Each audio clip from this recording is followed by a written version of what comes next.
that's it. We just want to win for our team. My goodness! And everyone finishes it!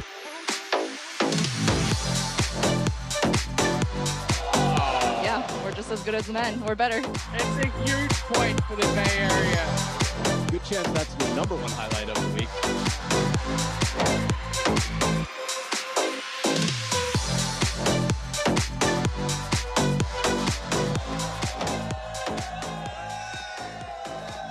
Yo, yo, yo, what's happening? I know what's happening. You're watching MLTT, Major League Table Tennis, coming to you live from Everett, Washington, USA. It is the second session of day number 1 in week number 11, and we are about to get into the action. Are you guys ready to see something amazing? That's what I thought. So a big warm welcome for our officials, Jerry Lee and Mei Wong.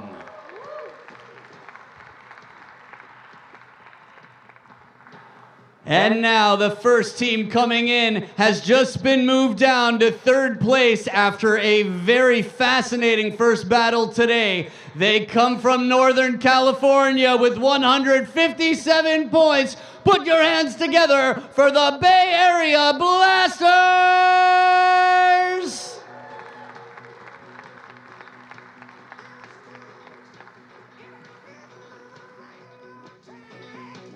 And their opponents are currently number 4 in the West Division. But I know that after today, things could change, and you guys are going to do everything in your power to make sure that it does. Get on your feet and make some noise for your very own Seattle Spinners!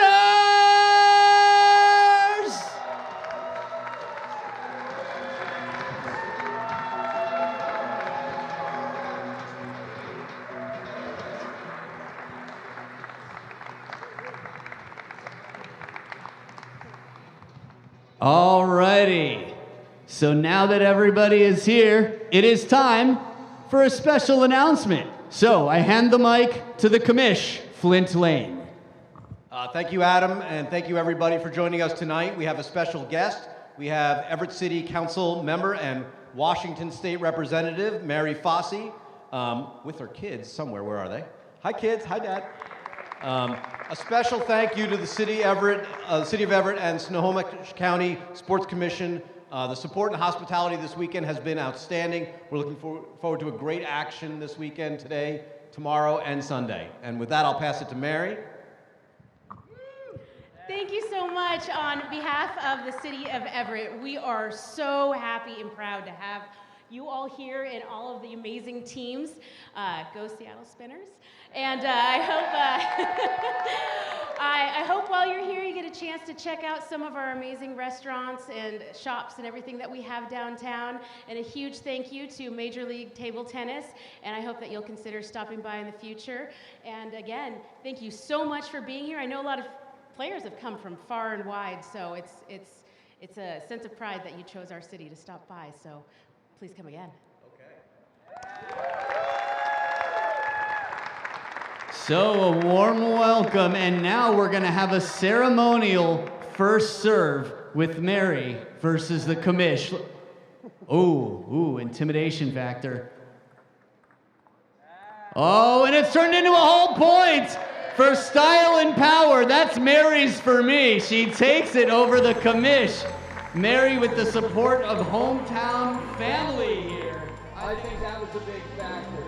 All right, well now that... Well, we're here for the second match on Friday evening at Everett, Washington. It's week 11 of Major League Table Tennis.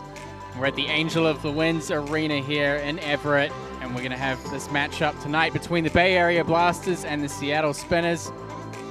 Obviously, things have been shaken up already here after the first match. The standings have wedged even closer together, with Portland Paddlers moving up to be tied in first position at 163 points. There's some ground to be made up, but things are pretty tight. I'm Matt Hetherington. I'm joined by Sean O'Neill, and this match is pivotal. I mean, either of these teams could move up and take the first position right now. They're well within striking distance. if you think about previous matchups and you look at the team lineups, what do you think could potentially be the outcome here between the home team now, the Seattle Spinners here in Washington State, and the Bay Area Blasters? My focus is on the very first match right out of the blocks. Nikhil Kumar, Taowen Jung. Whoever can win that first match is going to have such an advantage going into adding every single point to their team total. Yeah, there are some interesting matchups. I think the one that stands out for me is singles number 4 between Majin Bao and Olajide Omotayo. Both really great players, but it's going to be so interesting to see what comes to the table. I mean, Lasheen Al-Sayed as well. Obviously, last time in Portland, he had some elbow issues. I think during the warm-up, I've seen him, and he looks pretty amazing right now. So we're going to see how he does in his match. But as I said, both teams have their chance to finish tonight at the top of the table, especially after Portland's punishing victory over Texas. So a lot on the line here in this matchup between both teams. Yeah, and I think with the doubles, that's also going to be a battle of two seasoned teams, with the Bay Area with Taowen Jung, who will play the first singles with Lily Jung, first U.S. Olympian for Paris being named based on her world ranking, and then against Omotayo and Diaz. Very strong teams. They've been really doing well for Seattle. So we'll take a quick look at the competition format. Major League Table Tennis, obviously a little more unique in the lineup. We have 4 singles matches, as you just saw, a doubles match in between. They're both 3 games to 11, and that ends in a golden game, which is 1 game to 21, where players switch every 4 points. It's worth an overall 6 points, and these points are going to decide which teams make the playoff. So you saw in the standings earlier, the number of total points is the crucial factor in the standings. So this first match between Nikhil and Taowen Jung is certainly going to be a firefight. Nikhil has been a pretty reliable force for the Seattle Spinners. Came into Portland and won 3-0 over Majin Bao. So amazing match there, and of course Maggie Tian may have done them a favor here by getting the match up with Tao. And Nikhil just flew back from Korea at the World Championships, where he had a great performance, taking 2 points from England, beating Paul Drinkel and Liam Pitchford. So right, and not only that, but he went into the match with Kazakhstan up 2-1 against Gerasimenko, who was the leading game scorer at the time. He was undefeated through the preliminary stages. And that's actually playing against Germany as well. Yeah, exactly. So not a bad group result for Nikhil. So hopefully the flight won't be something that the jet lag gets him, but he has been playing excellent, both in Portland and the matches leading up to it. 2-time U.S. defending champion, and all eyes will be on him for a chance to qualify for Paris as well, to duplicate what he did in Tokyo, which is to be one of the top 2 U.S. men's players.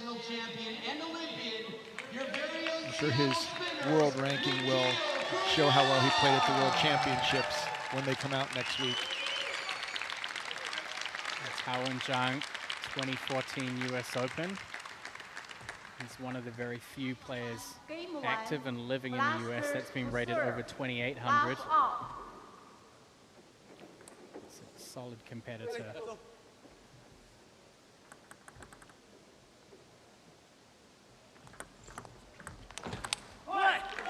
These players have played a ton, and I would think that Nikhil would be the first to say what a positive influence Taowen Jung has had on his development as a player. This is going to be a tough one for Nikhil, that's for sure. And these two haven't met so far in MLTT. Obviously, in the early stages, Nikhil scored wins over Zhang Tianrui in the beginning of the season, and he's had a couple of face-offs with Majin Bao. Certainly for a time, Taowen Jung was coach, Nikhil's student, so if anyone's familiar with all of the difficulties that Nikhil can throw at you during a match, it's Tao and Zhang.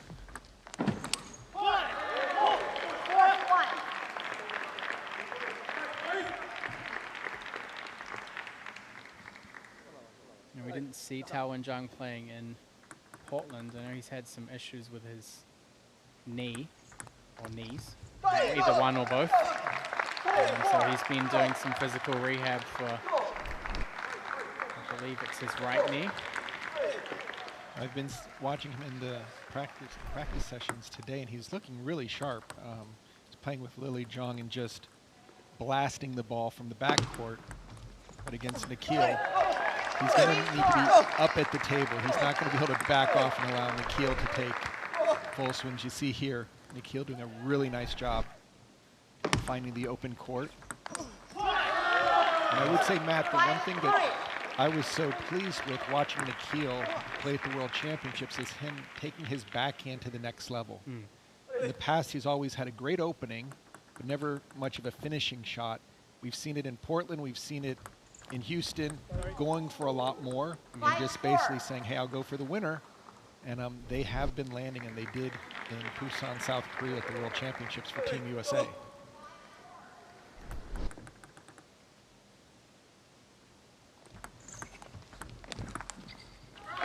One of the tough things for Nikhil that he spoke about with me really briefly was trying to handle the pressure. Obviously, you know, having to fight the jet lag and all of these different variables on top of that.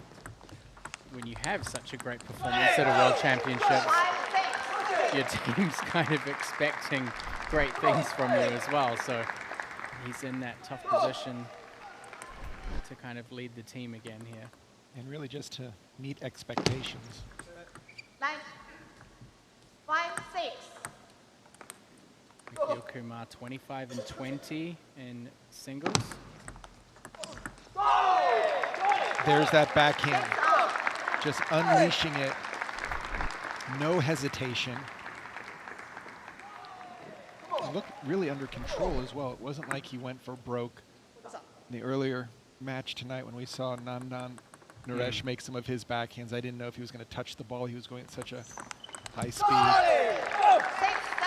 Nikhil, very aggressive on the serve return. He's a very vocal player. Likes to pump himself up.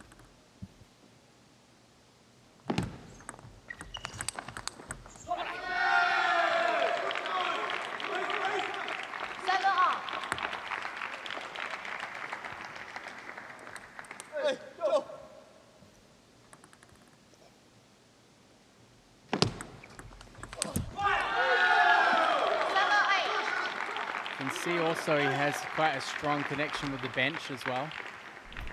He's a very, I feel like a very key member of this team. No, he drives the spinners for sure, whether it's by example with his results on the table or cheering for his teammates when they're out there or jumping in as one of the co-coaches when players come back from timeouts or breaks after games. It's very interesting to see the different dynamics for each team, how they deal with giving advice. Is it one coach? Is it multiple coaches? Every player seems to have a different comfort level on how receptive they are to hearing additional points of view. Normally you don't want to have 5 or 6, but definitely he sees these matches. What a hustle by Tao and Zhang to take game number 1. This is the second time in MLTT we've seen this. There's also one point where I think someone had hit a net against Tao and he hit the round the net shot onto the edge. Great hustler for those points. So 11-7, Tao and Zhang. Look at that ball, just ride the net. No chance to get that back. And Tao and Zhang puts the first point on the board for the Bay Area Blasters here in Everett, Washington. Brazil has a lot because of the Asian influence, and the number 6 player in the world right now is a long-haired kid from France who plays penhold because he grew up watching a Chinese player play in his city in France. The penhold grip is good for wrist flexibility, but the backhand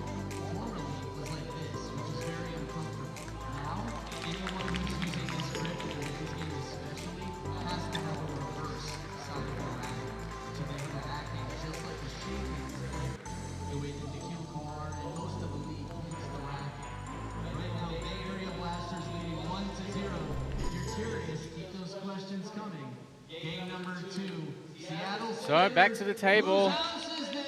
There's the updated standings coming to us, and the Barrier Blasters move within just 5 points of tying for the top of the table.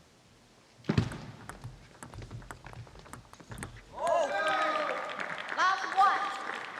Frustration there from Nikhil. It's tough. It's really tough to take such a long flight. I mean, he knows what level he's capable of bringing to the table, especially after Busan. But the question is he feeling good enough to bring that?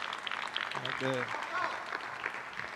mind can want it, but the body's got to follow. And definitely thought coming into this event that we saw it with Kazahara when he flew in after the Japanese championships. It's usually the first game you play well, but then it kind of just gets to you. So looking closely on Nikhil's left arm, he does have some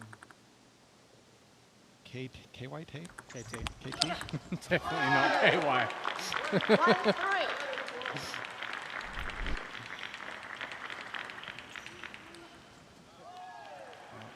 Talon looks pretty in command here. Line. 1-3.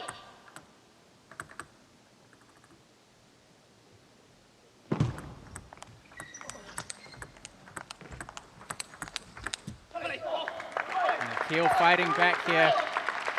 He needs to get into this early. He really can't afford to get pushed behind too much anymore to lose the first game. 11-7. He's got to win. 4-2.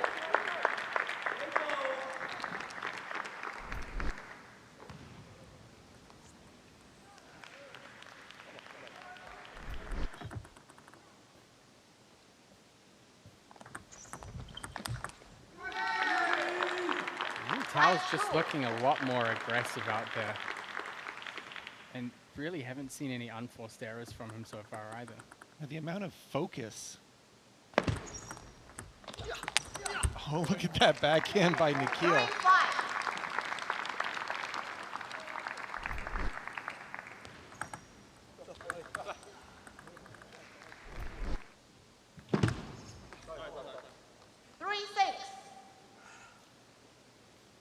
And Matt, it's these points right here.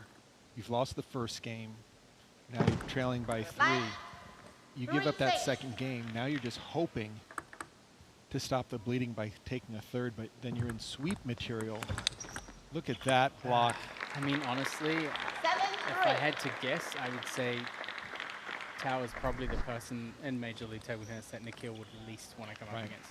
I think he'd probably rather play Kole than Tao, so I know I think Seattle picked first when it came to the order, so they had a chance to put Tao against Nikhil, which tactically right now is appearing to be a good decision for them.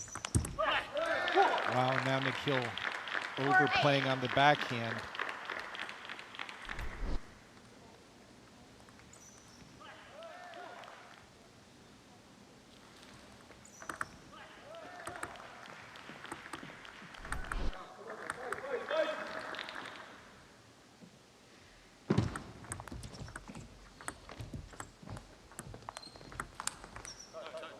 Nikhil's going for those forehand attacks, but he's not landing them. I think one of the things we have to consider here as well is how the rest of the team reacts. I feel like Nikhil most of the Why go over the net when you can go around it? And that time, Tao and Zhang just took that ball. Oh, that was a good looking round the net shot.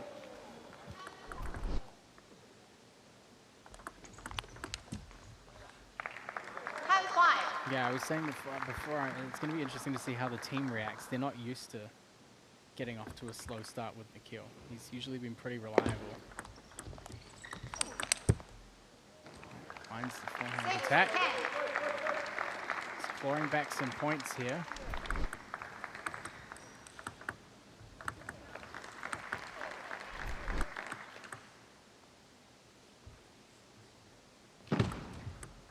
Wow. 6-11. In the This is his own serve, 6-11. It's really similar to what we saw from Kazuhara. The jet lag just really seems to affect the focus when it comes to serve. I guess maybe the steadiness of the hands or the focus, but Tao Wen-Zhang in a commanding position here. First 2 games won, 11-7, 11-6. He's positioning himself here for a potential sweep. And that would be an ideal start for the Bay Area Blasters.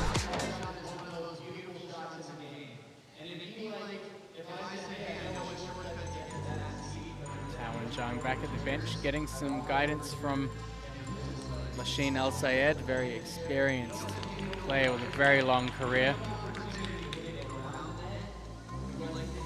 I think at the end of the day, there's such a combination of factors here. I mean, obviously Nikhil being tired and a little bit jet lagged as well. But I think the main thing is just how familiarity. Nikhil's a player that's so disruptive and he has so many tricks up his sleeves and unorthodox shots. And Tao's just going to have his number on most of them. You can see Bay Area Blasters pick up another point. They're within 4 of tying for the lead. World Championships bronze medalists. It's got to be just that much more difficult for Nikhil, who plays with such emotion, such encouragement, knowing that he really can't go overboard with one of his coaches. And you just have to give that extra level. And we've seen him a lot more quiet. But I think that has more to do with Tao's play. You can't cheer when you're losing points.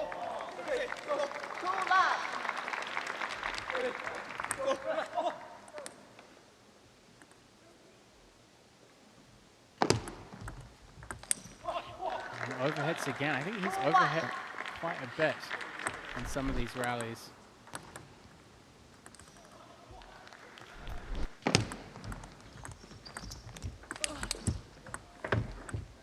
Oh, what a save, and the angle that he cut off that ball as well.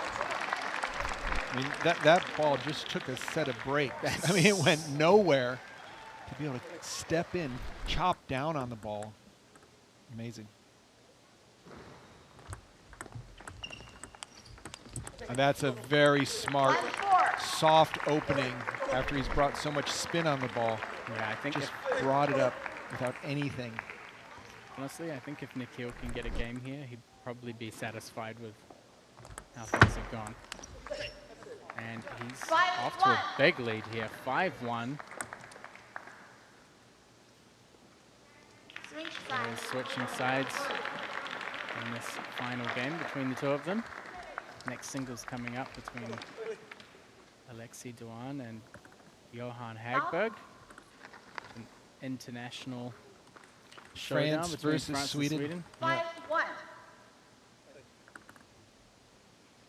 5-1. Wow. Big forehand flick. Over the table. That's out of the playbook of Paul Drinkel.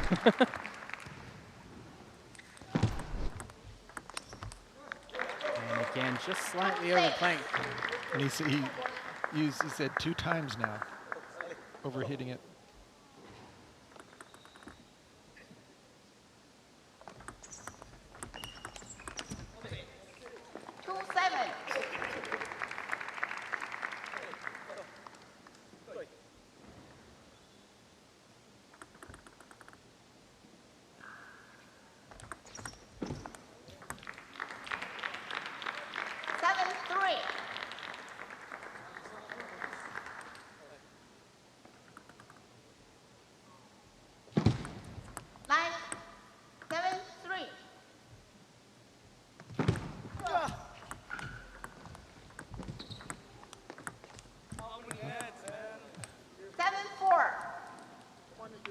Frustration there from Nikhil. I'm surprised he didn't go for the attack on that ball that he dropped. 7-4.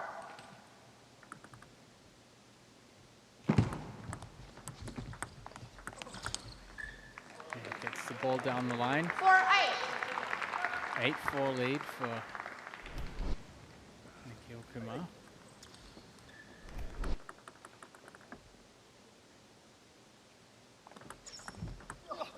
Nice deep push there. This is what Nikhil wanted to do in game 1, but just really couldn't find any rhythm. So he's taken the serve receive right off the bounce.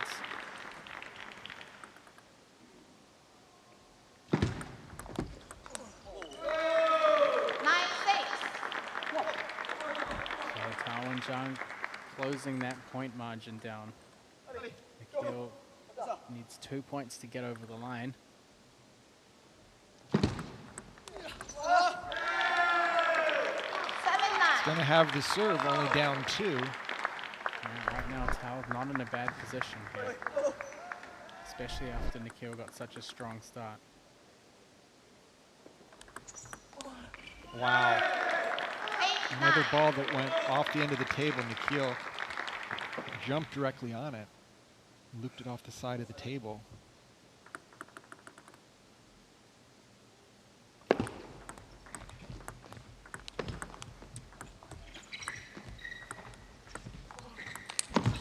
Oh, tough point. Both players recovering well from that rhythm disruption in the middle. Nikhil ultimately able to cling on, and with the serve at 10-8, it's probably in the best position he could hope to be in right now. And big forehand flick to finish it. Nikhil Kumar somehow manages to salvage a game here. He takes the third, but Tao and Zhang ultimately 2-1 the winner. First 2 games, a solid performance from Tao.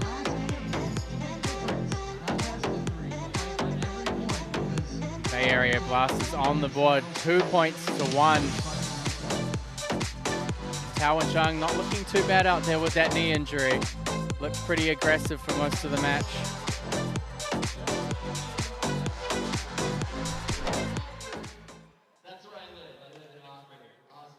So off the back of that win, we'll have a short chat here with our winner.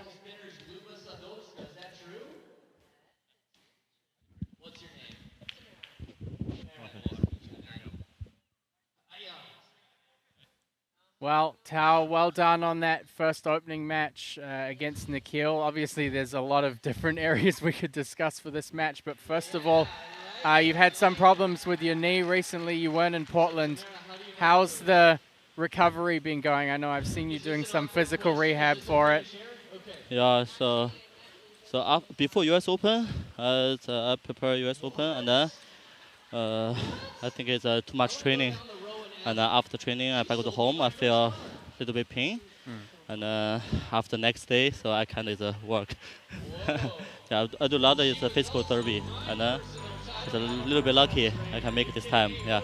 Well, I know in warm-up you looked pretty good out there. In the match, you looked pretty good out there. So yeah. Did it feel okay during the match? Yeah, I feel it's pretty good because I feel you know, everyone knows Nikhil last week is amazing performance, and I'm trying to fight him every point. You know, he's my student almost 10 years, so we know each other. That's why I'm trying to fight for him. Yeah. So is the fact Nikhil has been your student, you helped him so much for Tokyo. Yeah. What does go through your mind? Just block everything out when you play him and think I'm a blaster and he's a Seattle team? Yeah. How are you kind of balancing just to stay calm and stay focused? I just feel I don't know how to say this. I just faces Nikhil, but I keep thinking that he's a very top player, and like he's some Chinese player, some Korean players, and if I think it's Nikhil, a little bit difficult for me to play. So just pretend he's someone Yes. else. Well, it got you through 2-1. Well done, Tao, and we'll see you in the golden game. Thank you. And also in the doubles. Oh, and in the doubles. Yeah. Thank you. Getting ahead of myself out here. No, that's going to be such a solid doubles team. There's a little picture from a couple of days ago. There was quite a good amount of media coverage. I know you even snuck in on a couple of interviews yourself, Sean, here earlier today. Now, Everett has been outstanding, especially King, the NBC affiliate, came out and did a lot of coverage of especially those who we anticipate will be in Paris as the NBC affiliate. And right now we've got a great match with Johan Hagberg and Lexi Duan. These two met in Portland. Johan Hagberg winning 2-1 by way of golden point in the third. So interesting to see how this one goes. Alexi Duan, 12-9 in singles, 57%, 25-23 in the golden game. That puts him 25th on the MLTT rankings. Johan Hagberg, 17-13 in singles, only 24-38 in the golden game. So it's he's really performed interesting, well. yeah, to see how when somebody doesn't have the pressure of only 4 points, how they can get into their game, get into the rhythm, figure out what the opponent's doing. Golden game definitely helps the shot makers. If you're going for big stuff, you don't necessarily have to be able to beat the player. Just that 3-1 is seems like what everyone's striving for. Sweeps are great, but if you can constantly get that 3-1 advantage.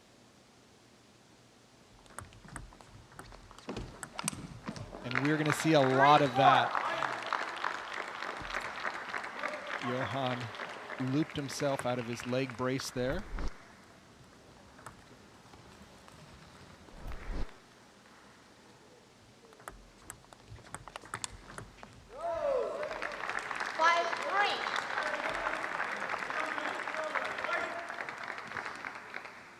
There's the link for the Major League Table Tennis Fantasy League. I haven't looked at it from after the last round, did you? I have not. Oh, that makes a change. There's some stiff competition going out here on the table. We'll go to that first.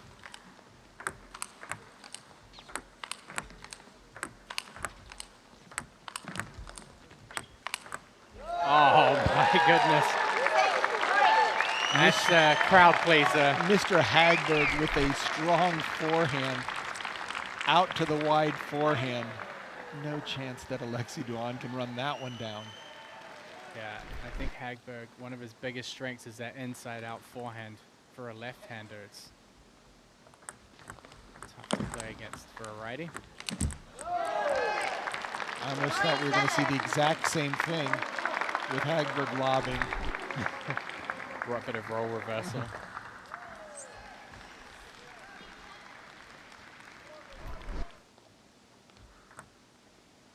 Johan played extremely well in the North Carolina edition in the mixed matches. Down there, I want to say he won all of his matches and a couple sweeps in there. In the cross division, yeah, he was really strong. I think that was kind of his standout weekend so far. Oh, the block from Duan. 8-4.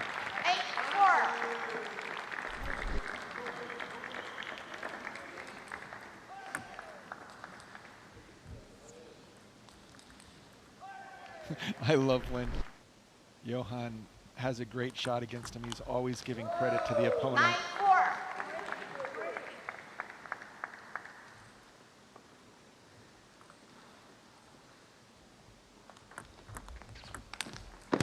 Goes for that big forehand again. Very big on a lot of serve variations. Some high toss tomahawks. You know, anything that gets slightly popped up, he's going to step around and go either inside out or just go for a big hooking forehand. Yeah, I think there's a lot of focus on deviation on his serve. Anything to catch that pop-up on the return. So spinny, the high toss serves. He never just puts it into play. He really spins it. The other thing, oh, look at these forehands. Oh, just missed it. And this game is tightening up right now. Hagberg with the serve. But those of you who followed the action in Portland, Hagberg called a ball bouncing off of his face on himself against Jonathan McDonald. And it was a key point, and it was just, once again, Swede on Swede, great sportsmanship, no hesitation. Umpire did not see it, but he said the ball either touched his face or touched his nose, and was the difference as McDonald won the match. And that serve gives Hagberg some breathing room here.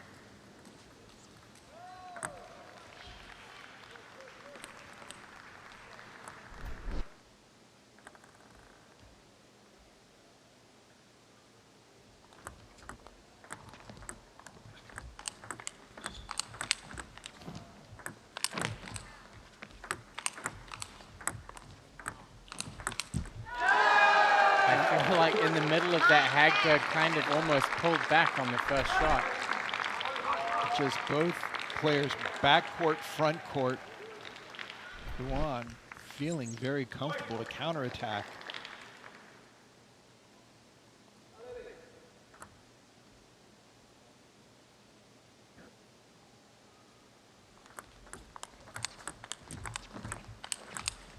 And the ball clips the net a little in the point. Hagberg gets on the attack, 11-9. Johan Hagberg takes game 1 and draws the Seattle Spinners up at 2 points each overall.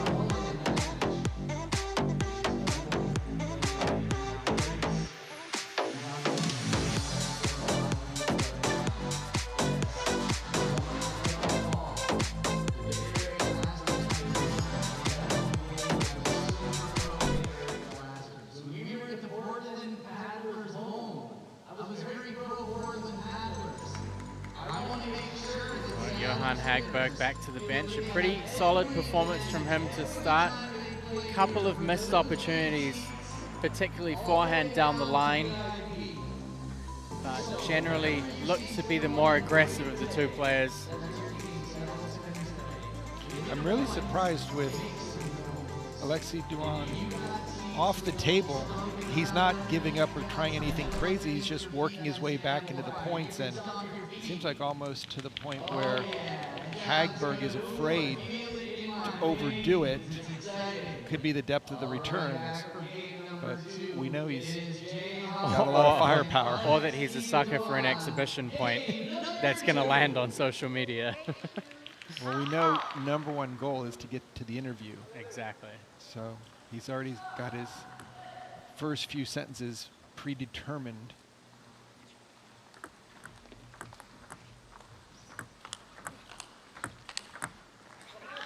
He misses that ball.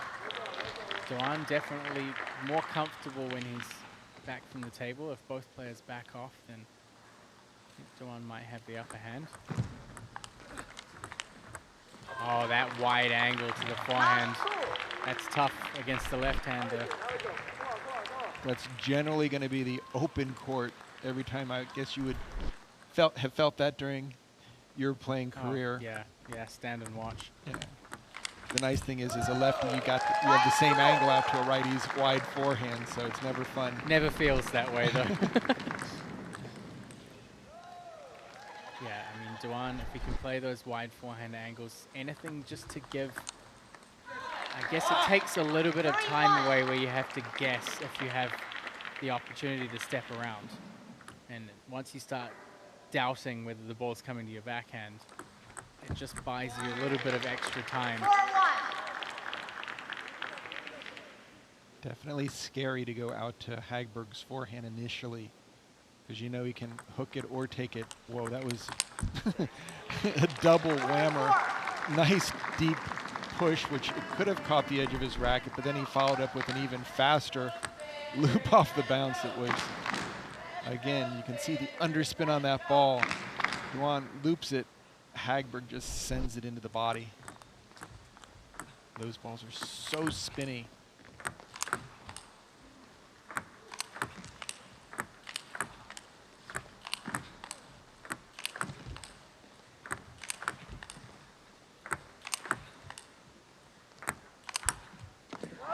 And the drive down the line from Hagberg gets the job done. There's some Seattle Spinners fans are in the house. Just so patient and then waiting, watching Duan if he has any inkling to step around to take it out to the wide forehand. Hagberg would love to sweep in this match. Oh, that's a point. That is a point. Hagberg with the backhand punch. The spectators loved that one. And it looked like Hagberg was just waiting to set that up. He had his racket right in the middle of his body, above the table, lined it up, perfect cross-court winner.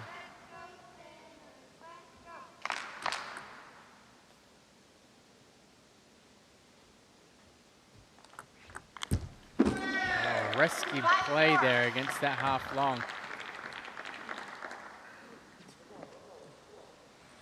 So Johan Hagberg closing the gap a little bit. Duan had a good start here in the second game. And Hagberg. It's got to be careful because Duan is so safe. Makes you work for every point, and if that ball goes below net height, I don't think that Hagberg can will its way over no matter what angle he creates. Keeping his serve low, we know that. Opportunity there for a third ball attack, misses.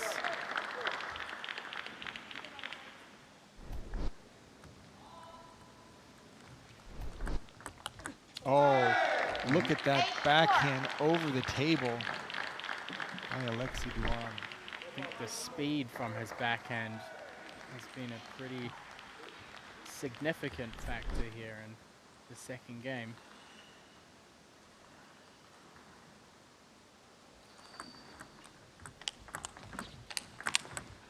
And again with the backhand punch. Just looking at Alexei Duan's face, he's like, okay, what else can I do? I mean, the guy's just hitting winners.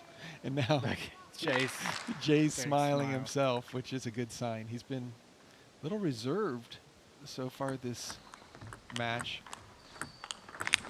Oh, there it is again. Another flying Swedish. It's like Muhammad Ali out there, just backhand punches. I mean, his legs are above the table half the time.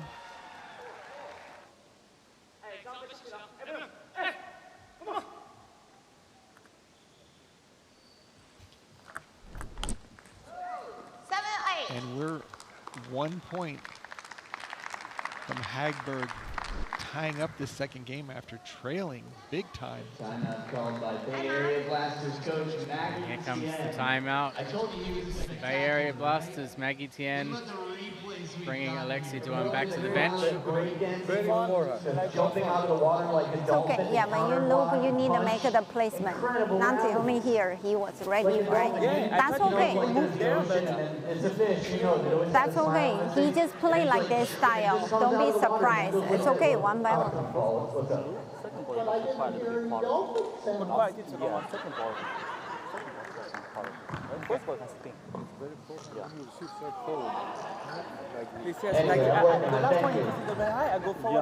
Two generations back, actually, my grandmother was a dolphin, so during the holidays, I heard a lot. I didn't speak a lot, but I understood. But read this spin, he served. Read the spin, receive. Whether it's about animal noises or anything else, there's a lot to talk about. By the way, I love this sort of PNW, like the Pacific Northwest. Confidence, confidence. Let's go, confidence. Come on, come on, come on. Plenty of advice there from the Bay Area Blasters bench. Bit of a trifecta of coaching tips from Coach Maggie Tien, Tao Wen-Zhang, and Lasheen Al-Sayed. Let's see what comes out of it for Alexei Duan. Oh, that serve return had nothing on it. Just put it over the net. Hagberg, he's got to be careful he doesn't injure himself with some of these big swings.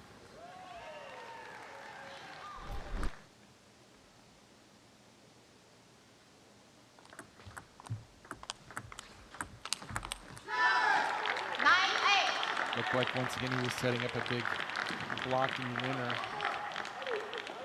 Don't think he can give up that first attack so easily.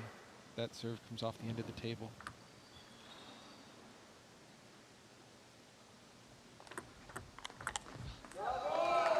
Good spin on that first opening from Hagberg. It's 9 each, and he has the serve. Big opportunity for him to flip the tables here in the second game. And this is exactly what the spinners would like to have happen. Win the first game and then steal the second game. Quality backhand opening by Duan. I think his backhand has really paid off some important points for him. Oh, and a big fight by both players. Duan trying to get under the ball. But now, 1 point for the second game. It's only happened once between these players before, and Hagberg won, but Alexei Duan has the serve here.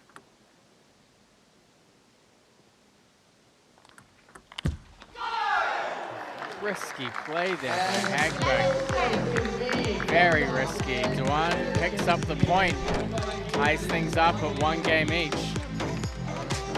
Bay Area Blasters maintain their early lead here.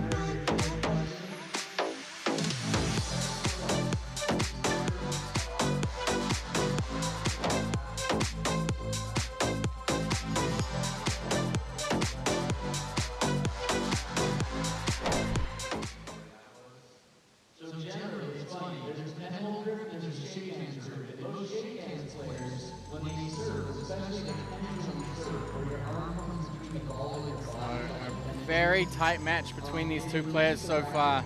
Hagberg winning game 1, 11-9. Alexei Duan getting off to a great start in the second, and just by way of golden point managing to hold off a spirited comeback from Johan Hagberg. I think backhand was the story in the second game. Quick, well-placed backhands from Duan, some incredible punch shots from Hagberg. Right now, Bay Area Blasters 3 points off the top of the table. I mean, we could have 2 teams tied for second, or even 3. We could have 3. Duan backs off the table pretty quickly there. He doesn't want to give too much time to Hagberg. Oh, a little bit of kick on that topspin serve. I think that Duan loves to play that backhand over on the forehand side because it just forces Hagberg to stay still in the backhand. He's not really sure where he's going with that ball, and he loves to step around. There's the net break. Yep, lucky net break.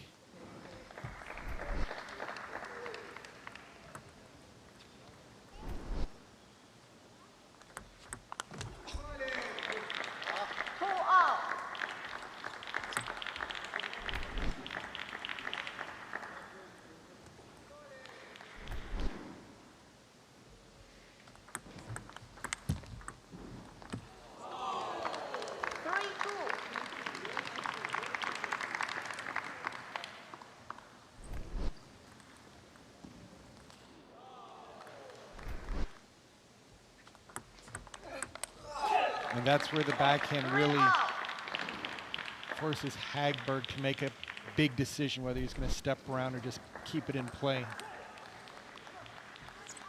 It's really a battle of position risk. Hagberg trying to step around.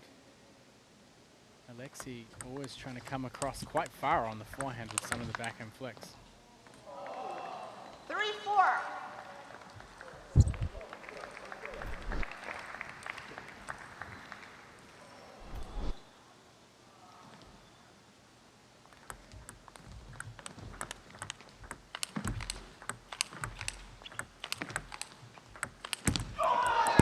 This time, Bay Area Blasters player outlasting Hagberg. With switch hands, Duan has a 5-3 lead. This match is going to lead into the doubles coming up next. It's a mixed doubles showdown. Taowen Zhang and Lily Zhang 3-5. taking on Olajide Omatayo and Fabiola Diaz. There's a nice step around by Hagberg.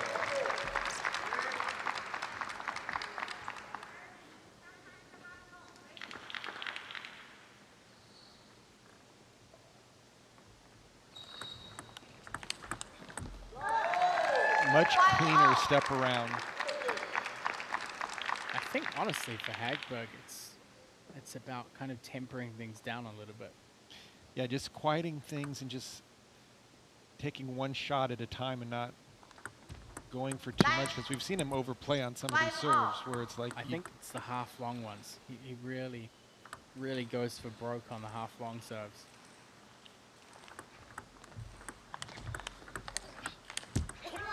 Just doesn't seem like he feels comfortable in the rally Yeah. when both players are mid-distance.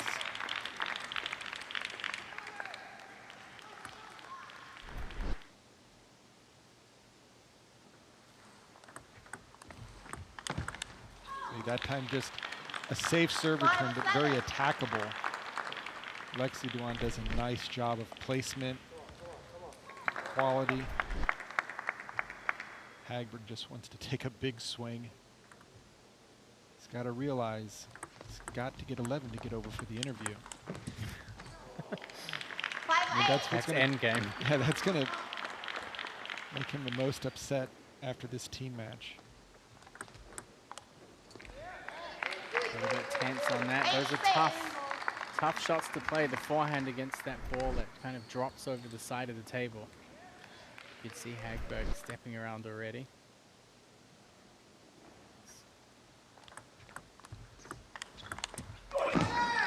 Tried to set up that backhand block for a winner, but that's not an easy ball to track down. Duan can loop it anywhere on the table.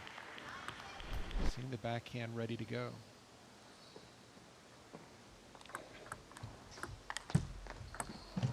Oh, rejected by the net on that one. Hagberg, 2 serves and 2 chances to level things up here.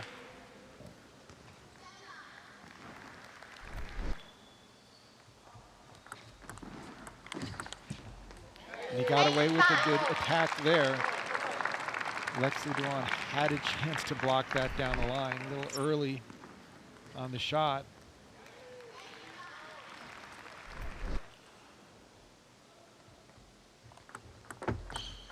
And once again, indecisive. It looked like he came across to the middle to backhand flick, and then he changed his mind at the last second. You could even see him winding up his racket to flip, right. And then I guess he was trying to make 2 decisions or pump. That's the pump fake equivalent in table tennis. And Hagberg's just not going to win many points where he's just blocking. He needs to get his loop going. But Alexi's given him nothing to work with, and now a match point for the Blasters.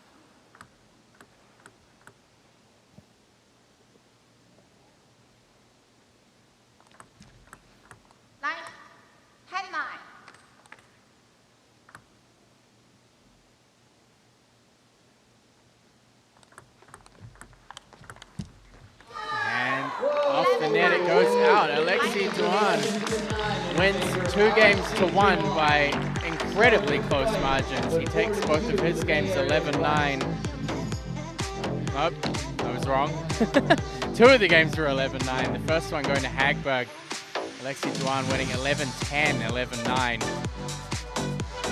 Bay Area Blasters pull out to a 4-2 lead. I think Alexei was the more balanced of the players out there. Helped him get over the line.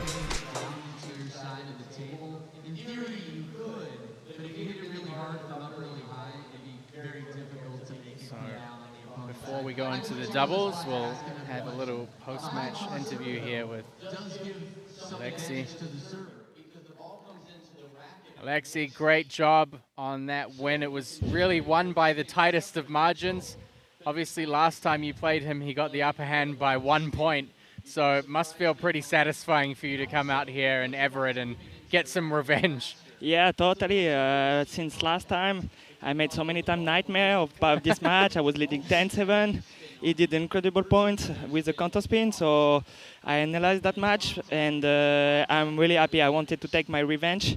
I feel last time I had my opportunity and I missed that. So it was a close match like last time, but I take this one. So very happy on the end of this match, for the end of this match. You can take some comfort in knowing that he's probably going to have nightmares about you standing here doing this interview. yeah, totally. But I think now it's 1-1. Maybe we will have last time also for see who is the best between him and me. It definitely seemed that when the rallies were just going back and forth, you had the upper hand. If he could take a bigger shot, and it came down to could you control his serve so he didn't have a big shot, and then you just kept fighting, especially from the backcourt. We've talked about it before. Your backcourt play is so strong. What were you thinking going into this match? Was that going to be the difference? What was your key? I think the key was to for me to go in the game because he's an incredible player, very unprotectable. So sometimes he can play very strong shot, sometimes he can play so risky. So very difficult to play this kind of game and put one strategy. You always have to change. So the key was always to be consistent, to go on the game and try to find a solution. Always to change my tactics and play where he's not waiting, because he waits a lot of time in the game. So try to change sometimes the position and read where he's waiting the ball. Well, you certainly did your homework, and a very well-deserved win. So congratulations. Thank you so much. We'll see you in the Golden Game. See you in the Golden Game.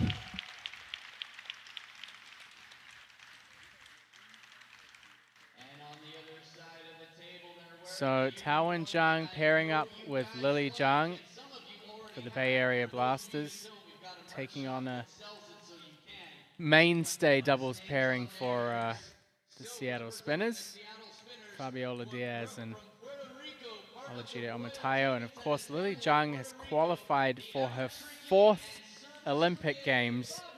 She played her first in London in 2012 at a very young age.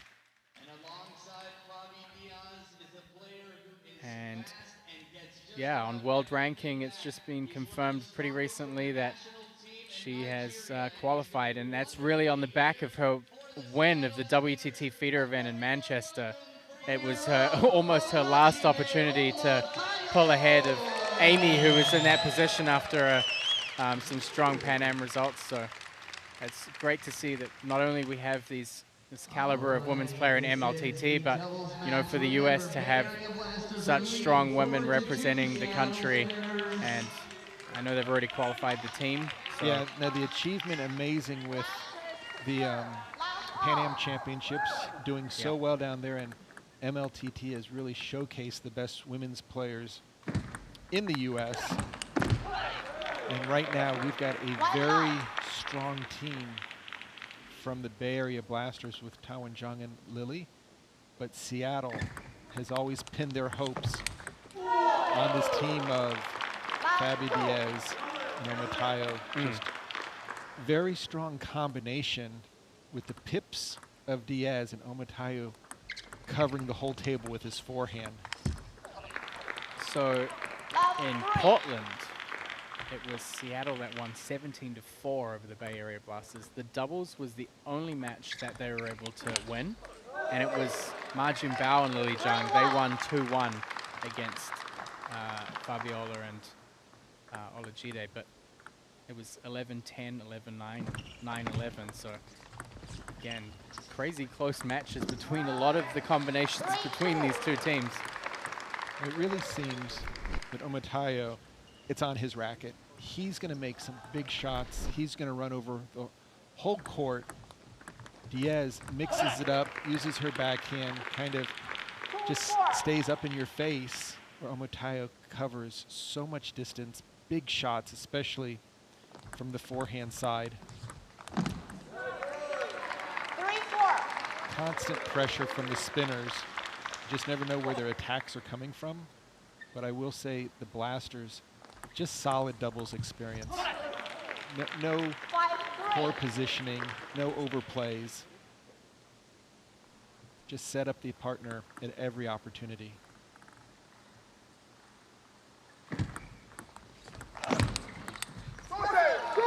Trying the opportunity over the table, but heavy topspin from Omatayo.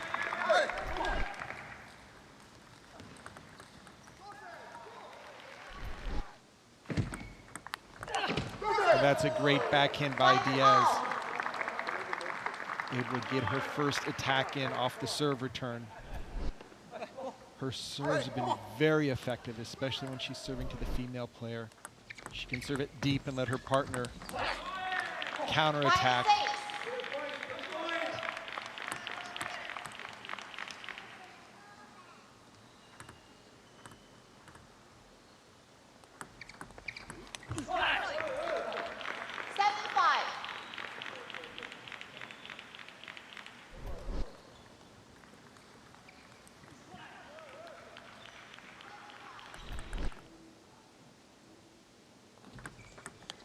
Oh, strong backhand over the table by Omatayo.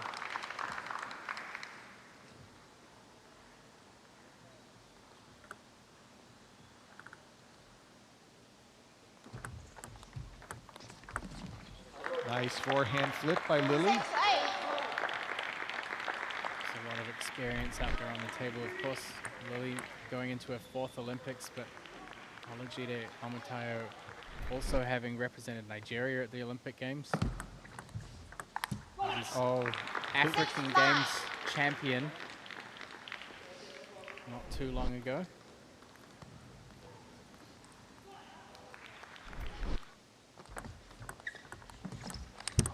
Nice push there by Fabi Diaz. Heavy lift attempt there from Tao at the backhand. What an angle.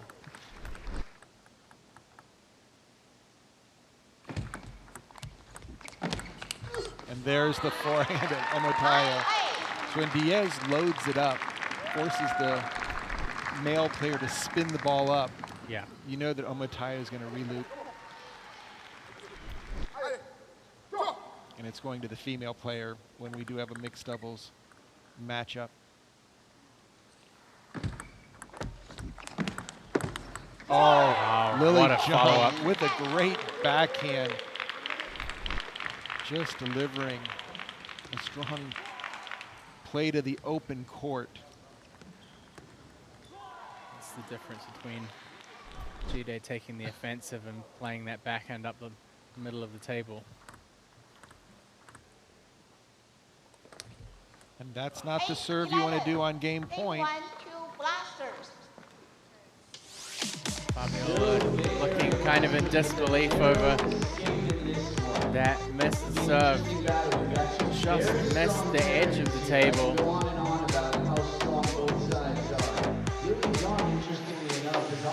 Fabi just watching the ball along the ground. Fabiola Diaz is very good in the service game. From Golden Games, I can't even count. There's somebody over here good. How many Golden Games have been won on Fabiola Diaz's serve? I'll give you a question. You might have it. I can answer for you. The umpire in position to stand to watch the serve. Because it's in the double. The serve must be from the right side of the table on the diagonal. But only in doubles. It's the only time that white line on the center of the table can do anything.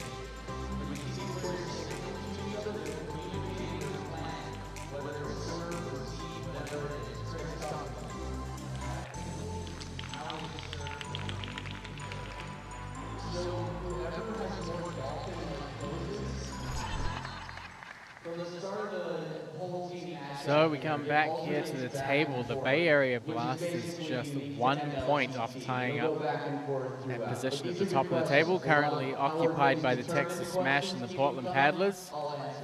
I have a feeling they might shoot past that. Something's telling me. Right now, this start of this doubles match. I don't think there's going to be a 19-2. I think both teams are going to be adding some points and look for Omotayo to go full court offense right now.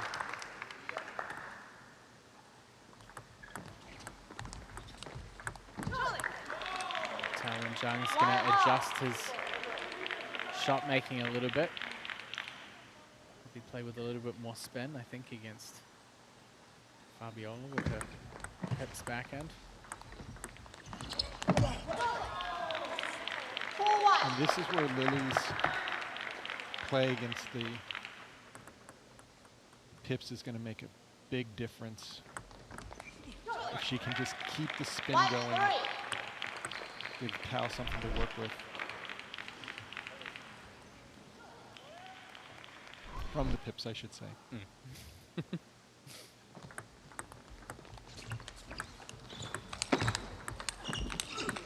Oh, that's unreal. How Omotayo can counterattack off the table. The wrist action on that was unreal.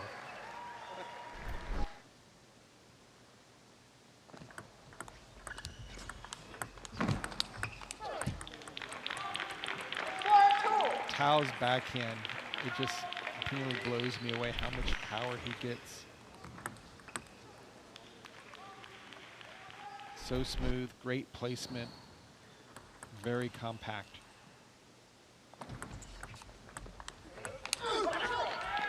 And that's a smart play by Lily. even though she's giving Omoitae a chance to counterattack, she's moving the ball around, forcing him to have to, you can see after the shot, he doesn't have his balance. There's a nice deep serve. And again, Lily with a strong positional play. And look at this second game lead, 6-2 for the Blasters.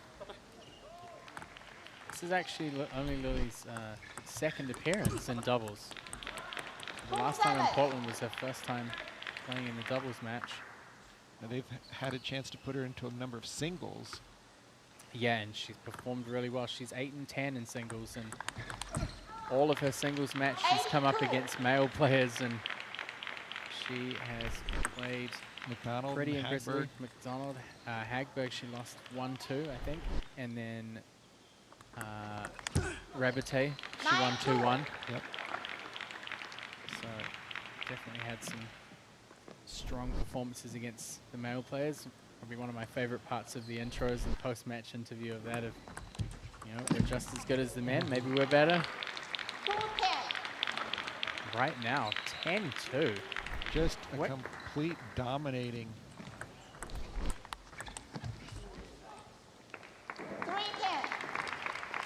And it looks like with Fabi Diaz, that missed serve is still on her mind. The end of game one. Yeah, the body language a little bit flat from the Seattle Spinners. I mean, they need to up things. They're playing in front of their home crowd. Just look at that. Goes long. 11-4. So another game for the Bay Area Blasters as they go up 6-2 so far. So Very stagnant looking Seattle / Everett crowd out there waiting for something good to happen. Right now, the Bay Area Blasters have gotten a phenomenal handhold on this match, doubling down literally from 11-8 to 11-4. And you've got to say that the Blasters, on paper, look very strong in singles 3 and 4 as well, just to add to their totals.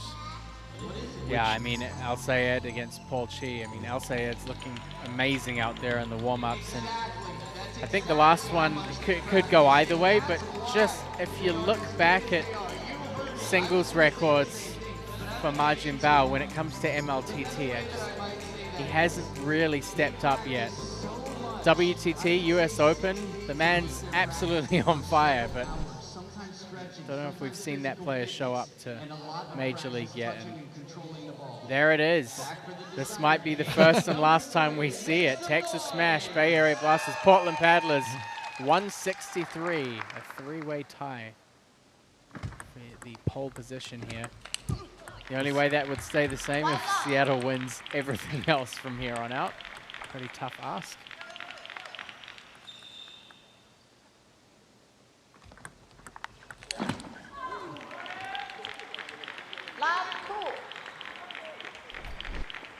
So, Olajide trying to give some words of encouragement to... That was a great flip off the serve, but Hao and Zhang.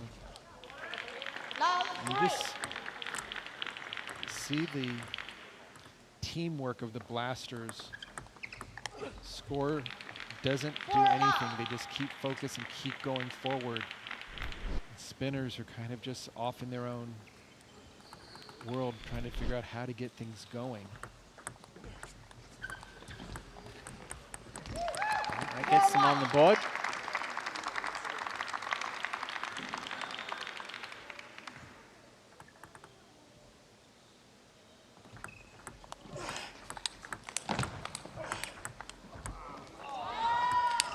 Oh, no way. What a point. That would have been a great shot if the last one could have landed. Tao and Zhang's counter was so good. Look at that. Kind of tumbling inside out forehand counter from Lily.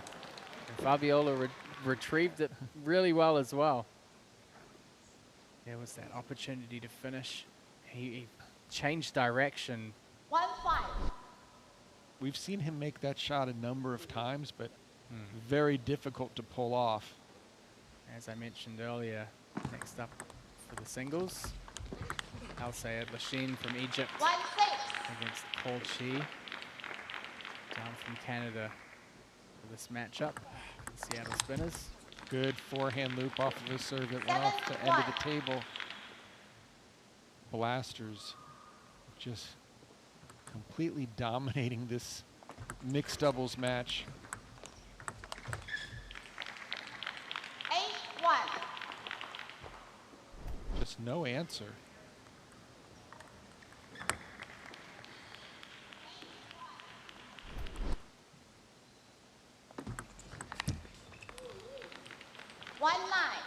Right now, it looks like the Blasters could double down again, potentially. They've just gone from strength to strength. 10-1 here. Don't think there's any way out of this for the Seattle Spinners.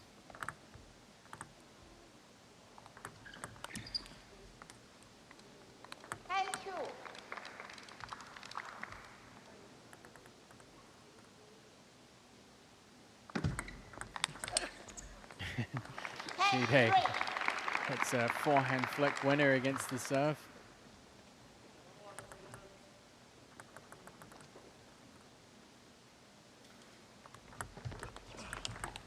And Tao Wenjian gets it done each game, improving the scoreline. 11-8, 11-4, 11-3. Bay Area Blasters widening the gap here with a decisive 3-0 win in the doubles.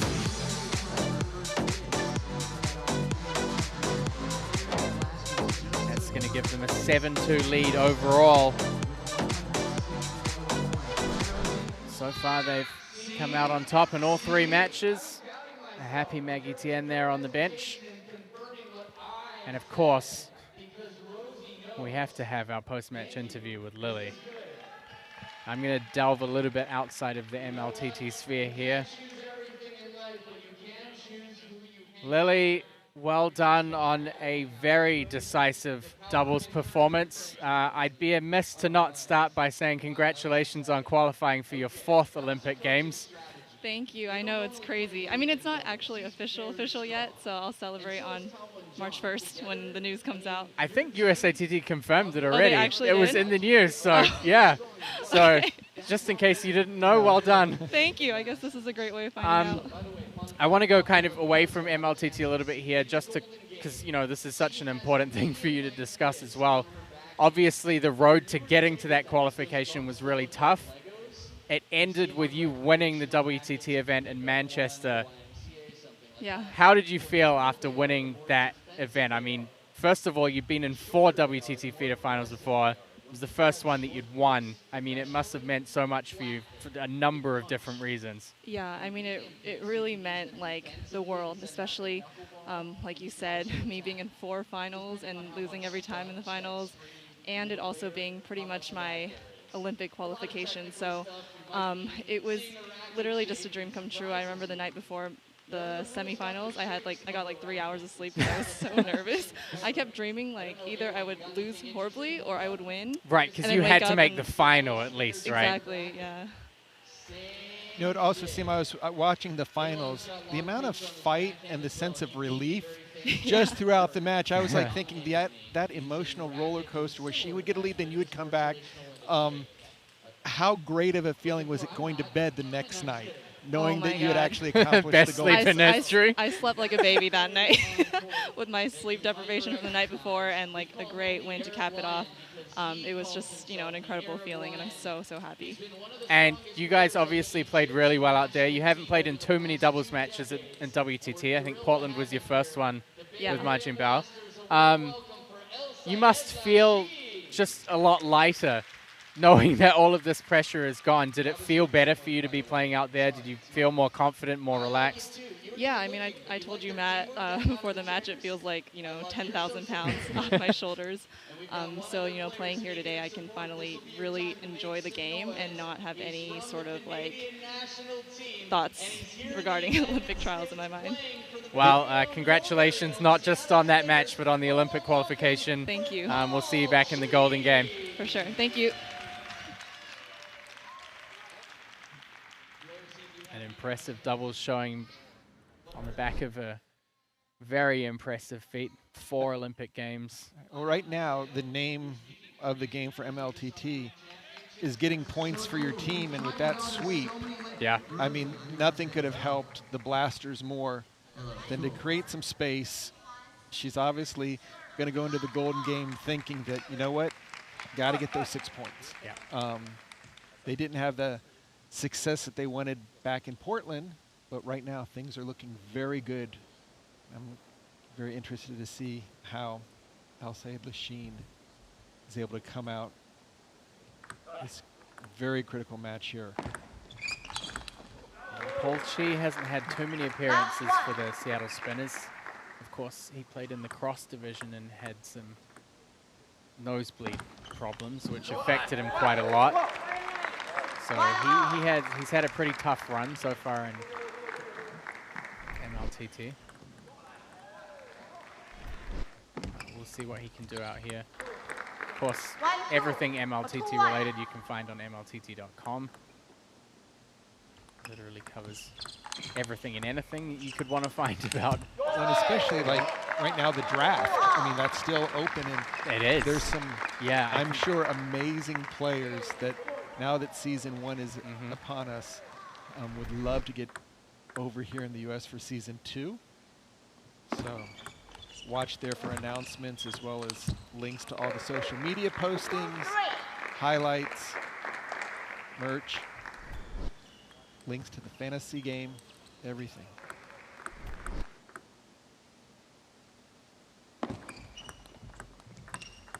This is a tough matchup for a player like Paul.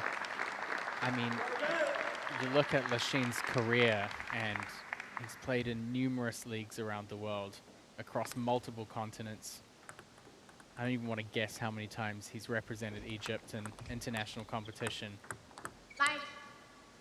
He is also the only player in MLTT to come out positive in a singles match with Cole. Won 2-1 against him.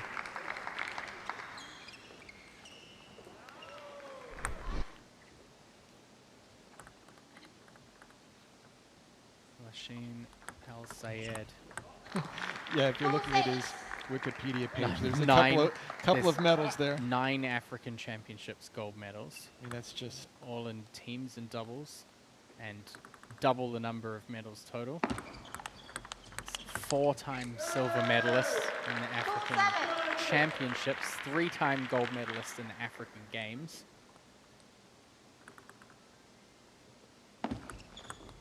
Pan-Arab Games. Won the hat trick in 2011. Just a stellar career, and he loves playing so much. I was asking him about his match in the World Championships with Cole and what he was going to have to do. And I said, get your forehand. And he said, no, my backhand's actually pretty good these days. Oh, dude, during the warm-up, he was hitting some sizzlers.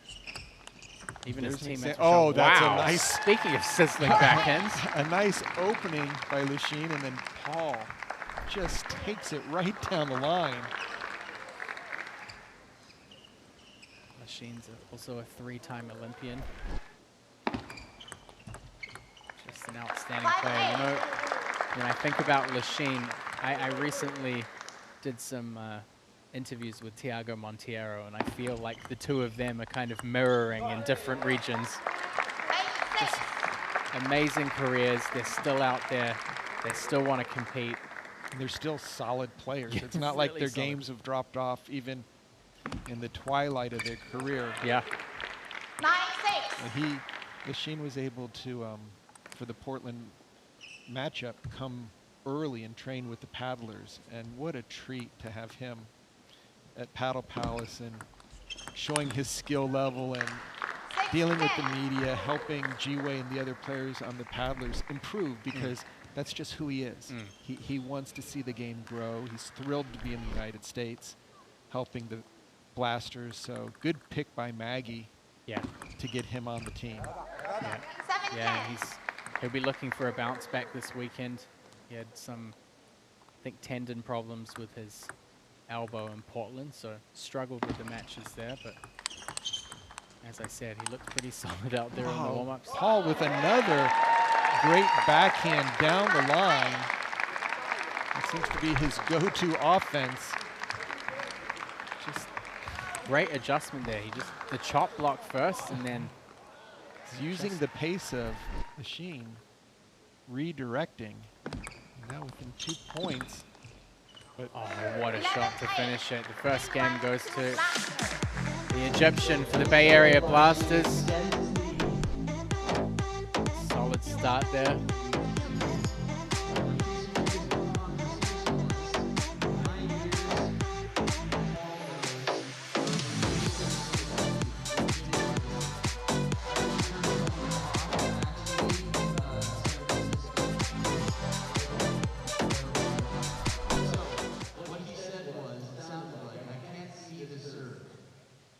To the bench, a cohort of Bay Area Blasters support there for Al Sayed. He's 22nd on the standings, 12 and 12 in singles, 27 and 24 in the Golden Game. I think one of the most difficult things about playing against a player like Lachine is you really don't know where the ball's going until the contact. His follow through after he touches the ball can either go behind his head or across his body, and each one sends the ball in a different direction. And I mean, right now, there Blasters back in first, day one of Everett. So they're going to just try to pad that number. Well, Seattle, they'd love to possibly get a golden game of 6 free points. Yeah. Or the last match of singles, which should be a great one. I think we've just seen so many different surges from teams. I mean, the Paddlers started out the season really well against against the odds. And we've just seen different surges. I mean, the Bay Area Blasters played really well in Pleasanton. But that weekend, I think Seattle took all 3. Right. There's been so many and then Texas last and where a team is like just totally swept. dominant. Yep. So I think every team has kind of had its day, or its weekend, I should say. Oh, look at those drives. Just amazing. Yeah, and you could see Paul really waiting till the last minute to know where the ball is going to go. Machine always doing the unexpected. I think Paul needs to take a bit more risk on the backhand. Yeah, he needs to bring some offense to the table, because although he's made some great blocks, he's not going to make that many more. And even working some forehand play as well.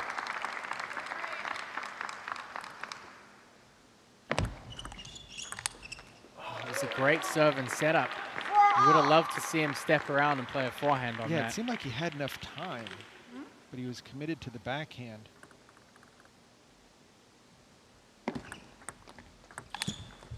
This time Machine overhits. That's the second one. Keeping account.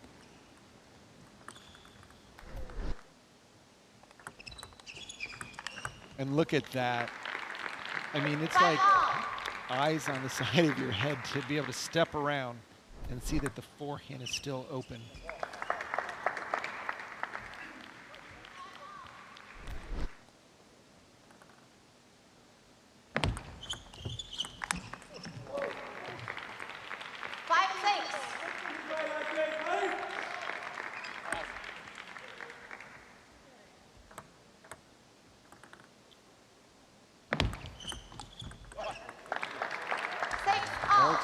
Great serve there. Keeps things level here in the second game at 6 points each. It just seems that Lachine has so many weapons, so much experience. Yeah, dimensions. Look it's at right really there, just a slight change in spin, direct point. The score is never going to phase him. Look at that. How fast is he? I mean, at his current age, to step around that backhand and get so low. and then to be ready in case it returns. And that's the other thing, the players at this level, it's not just one big shot, but it's the success of multiple attacks that they're able to do. Yeah, Paul Chi works in the forehand. We need to see more of this from him. He's got to use that backhand control to be a little bit more assertive with his placement, and he's got to set that forehand up.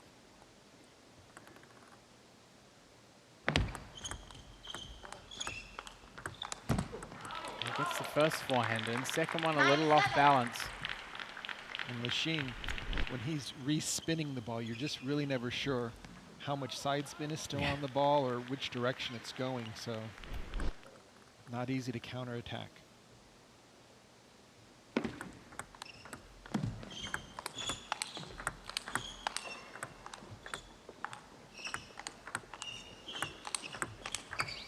Oh, Lachine turns it around.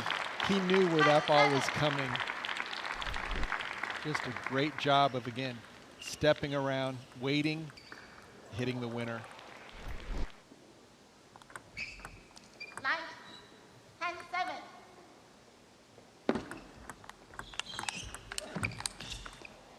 Chi with the block down the line again. Great, well placed. But this time Lachine was waiting for it. He takes the second game, 11 points to 7. Right now, the scoreline not looking too bad for Paul Chi, but when you break down the actual match and how the points are playing, it just seems like he's a little bit too soft.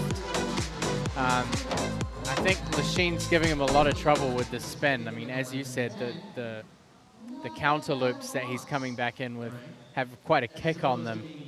And so far, Paul hasn't really been able to keep his body weight forward enough to do much damage in the rallies. Yeah, it just appears like Paul's out there playing, but Lachine is dictating, moving the ball around, choosing his shots. That even on these last balls, it seems like Paul's in position to do something, but he's just getting flat-footed so many times. Yeah, and I think the way that Paul plays is quite linear.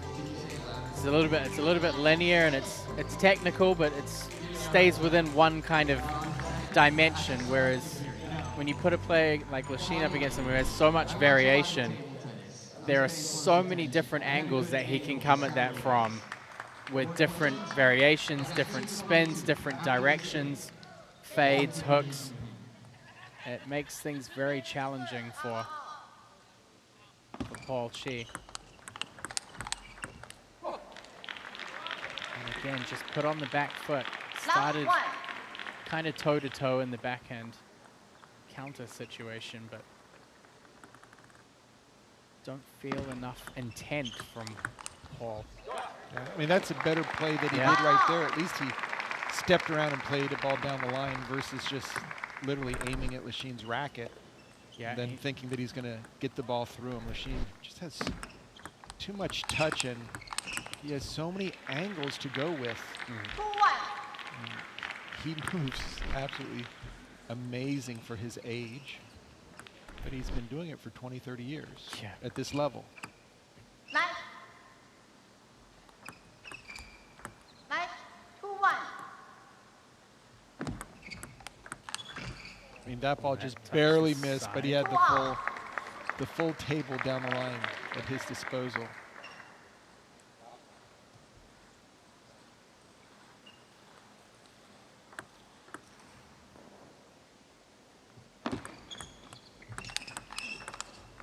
Yeah, see, that's kind of a big opportunity to get in there, but it's just a little bit too plain.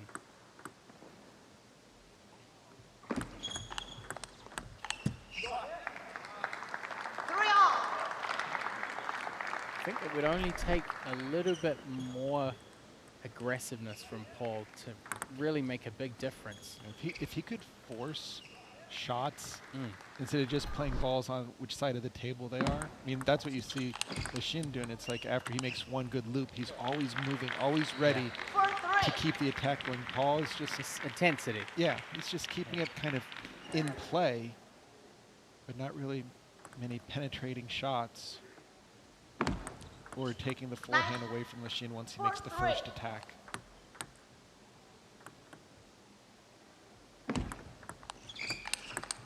mean, look, it's just Machini steps around. He's got the whole table to go with, and then he's just waiting to see if Paul does anything. And yeah, you can really sense that there's substance in his contact. I feel when Paul's hitting the ball, sometimes it feels a little hollow, I guess is the right way of putting it. Got the last singles match up in the left corner there. That's going to come up after this. It's going to be Margin Bao and Olajide on Mataya. That is going to have some power from both players as they step around their backhands. Line 3-5. Line 3-5.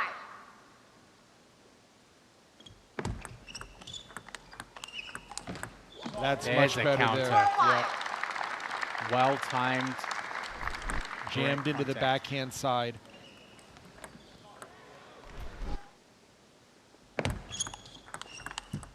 Again, just a little bit earlier on the backhand adds enough speed.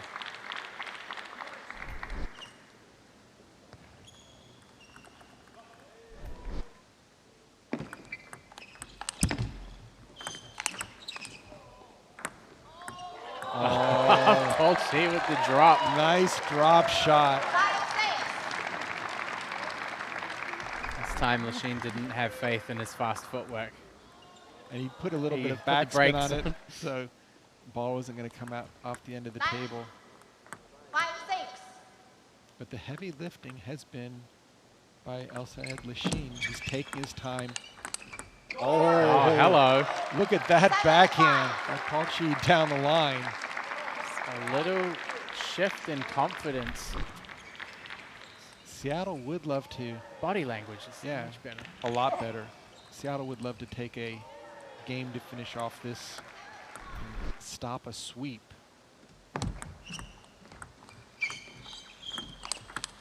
Oh, it was a great forehand, but just a little bit too much into that backhand side of Machine Al Sayed. Yeah, I mean, there will still be a lot of pressure on Amatayo in this next match, but at least he could have a chance. Economy class.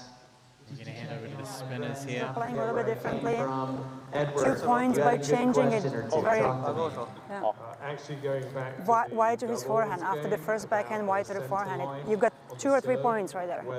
So you have to do it. Okay? Stay confident. Stay confident. Don't be defensive. Okay? You have to be active. Yeah. Get it in the middle. Don't think about your game. Think about his weakness. And you know his game as well, okay? If you serve the ball 2 on the 3 wrong steps side around, of the table, it's put it as in if our you've line. served the ball off the table or missed your serve. Yeah. And If you unlike don't do it tennis, sooner, if because you don't every like your time he toss, serves, you he can steps catch it. around. In Maybe table do it tennis, sooner. If you don't like your toss, Okay? well, you Yeah. make the most of it, because if you catch Serve it is or good, you serve miss is it, good. you're done. You lose the point. So if you hit the wrong side of the table, just the same. In case we have time for a quick second one. Be with what's confident. Be confident.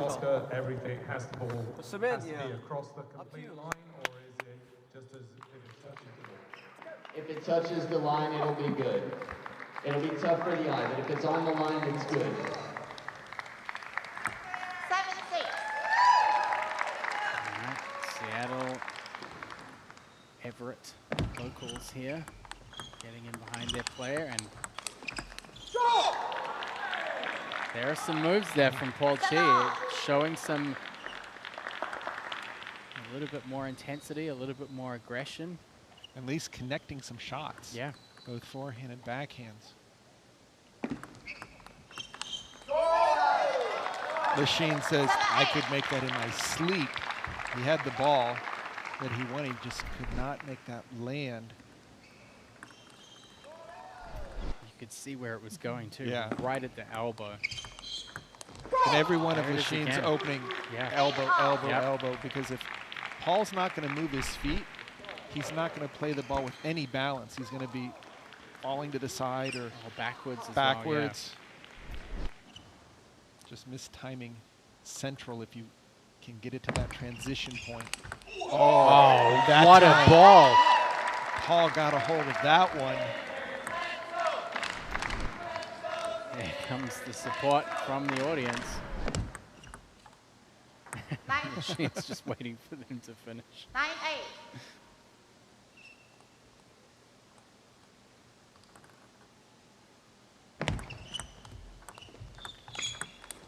not a strong push There's against that goal. placement again. Paul's got to recognize that that's the likely place that the ball's going on the opening. Maybe he can get around and take the ball earlier.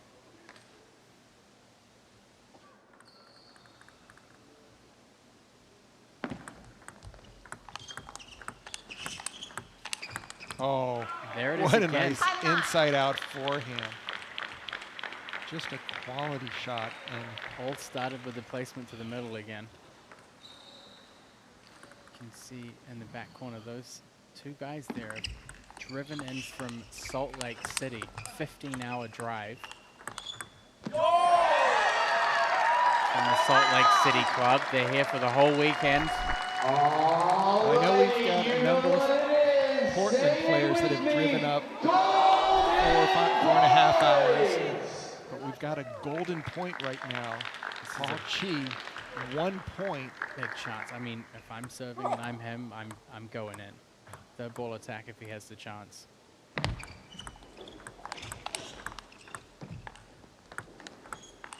Oh, and he gets it. It's a game for Paul Chi.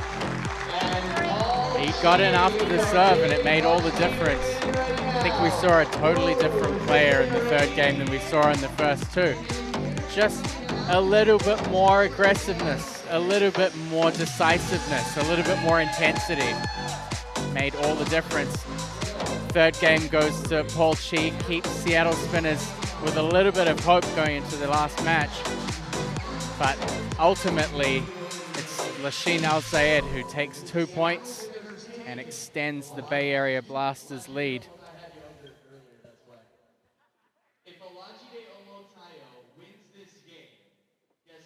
So we're going to have a chat with our favorite Egyptian in the league, Lasheen Al-Sayed. Hello. Good to see you. Finally, you've been ducking and weaving from me this whole time, and I finally got here to Everett, and I've caught you. I'm very happy for this. Very good to see you. Well done. First two games, obviously, solid performance from you. I was at home during the Portland. I know you had some trouble with your elbow. Yeah. Obviously, I mean, I saw you practicing out there, and things are looking pretty good. How does it feel for you this weekend with the matches and with the warm-up so far? Let's talk about the last weekend. I was not in top form, and because of the elbow, I have too much pain, and it was not so nice. But now it's better. I take plasma in my elbow, and it's helped too much. This the pain is decreased too much, so I can play a little bit. But still, I don't practice too much. So we could talk about the matches, but tell me, why do you love table tennis so much? I mean, you've just been such a fixture of African table tennis. If somebody wants to look up in the record book who's made all the records, they're going to see your picture. What is it about this sport that is so special to you? It's life. Simply, it's my life. I like table tennis. I like to play. I like to practice. That's why when I get injured, I was very angry. Not because of the injury, that because I cannot play. I cannot go to the court and compete in normal situation. But now I feel much better when I have like 50% pain. I feel okay. Let's have some fun. This is the fun for me. And in this match, when you're playing with someone like Paul, who's kind of a little bit linear, the way that he plays is very one-dimensional. For you, how do you feel against this kind of style? I mean, you have so much variation, so much experience. There's lots of changes in direction, changes in spin. If you think about this match, but also about your experience overall against players that are based in North America. Normally his game, like his ball is spinny and slowly, and also it's a little bit flat.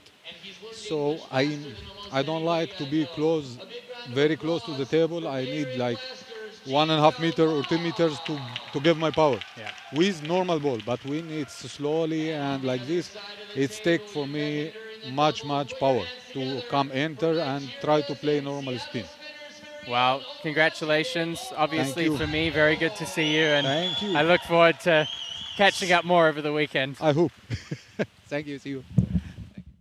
So we're going to head into the last singles match.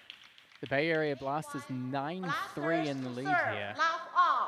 Ma Jinbao, if he wins one game, will guarantee a 5-0 lead going into the Golden. If he wins 2 games or 3 games, then they will guarantee they come out of this with more points than the Seattle Spinners, regardless of the outcome of the Golden game. Now, Ma Jinbao is a player with a very high potential level. We've seen him last year reach the quarterfinal of a WTT contender and basically lose out by 2 points to Felix Lebrun, who was at the time top 20 in the world and is now top 10. And then he also won the US Open last year. We've seen some amazing results from him outside of MLTT. You know, he's had his hands full in MLTT, and I'm wondering if it's the 3-game format. Even in the Golden game, I had anticipated to be a little bit higher winning percentage, considering how strong he has played, as you mentioned, Matt, in the International and the US Opens. You just have to treat every single point. You can't go up 2-0 and then think you've won the match, because that extra 3rd game in singles. I wonder also if the team format mentally impacts him as well. I think it does. I think maybe maybe there's a certain freedom for him in going out there and knowing that the pressure's only on him.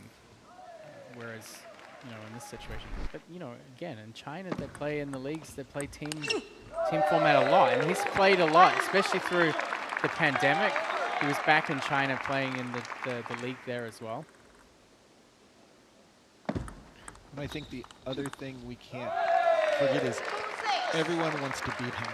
Everyone brings their A game. So like, hey, if I can beat the current US Open champion, his international results, I get instant credibility. Nikhil, how great did he play against him last time? So, I mean, it's one of those where you almost have nothing to lose, and then you're going to try to do everything you can to get the big W. And these matches in MLTT do count for USA table tennis ratings. So, again, the players are looking for a chance to move up, possibly go from the 3-4 to the 1-2 position. And that shot hit the edge of the paddle. But look at Omataya, 8-0 in this first game. I mean, what a difference from what we saw in the mixed doubles. I mean, this is night and day. Yeah, I also kind of felt that G-Day was a little bit off in Portland as well. He didn't... Yeah, he seemed just a tad slow. It's like he didn't have that forward pressure that we've seen him play in the matches in the Bay Area. Yeah. But, I mean, he's so dynamic that whether he's playing forehands or backhands, I mean, look at this. I mean, this is a surprise. Complete. Ma Jinbao right now is 20th on the standings, 13 and 17 in singles, so only 43% in singles, 5 and 10 in doubles, 42 and 31 in the Golden game. So he is net positive there. Yeah, 57.5% in the Golden game. But you compare that to Omataya, he's 10 and 17 in singles, 15 and 12 in doubles, so obviously him and Fabi have had a really good run in the doubles. And then 32 and 28, so 53.3% in the Golden game. So, you know, these two are fairly close to each other in terms of standings and how their seasons progress so far. But I think in terms of expectation, I would say Jinbao is the player that has not yet met the mark or played his best table tennis. And as we say, this game, 1 or 2 more points.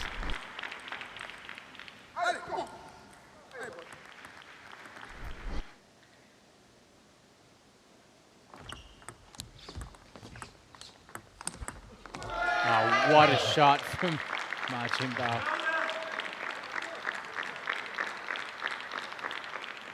There's a reminder of the remaining schedule. Still got 1 East Coast, 1 West Coast, and then championship finals. mltt.com/tickets to get your passes and be here. Check it out in person. Imagine Bao surging back here. 1 point away from a golden point.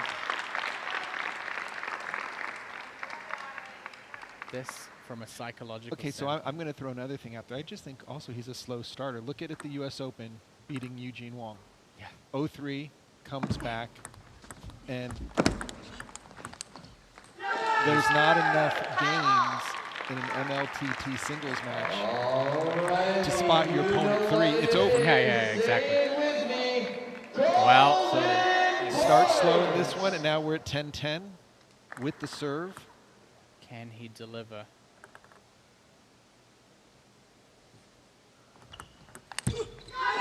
And really flat on that pickup. Majin Bao steals away game 1. He was down 8-0. What a performance to come back and clinch that. I think we've seen similar patterns coming from the spinners players with Hagberg, now with Jide, and also in the mixed doubles a little bit as well, trying to be so aggressive against that half-long ball. Lightning strikes, Majin Bao comes back, takes game 1 to the Bay Area Blasters.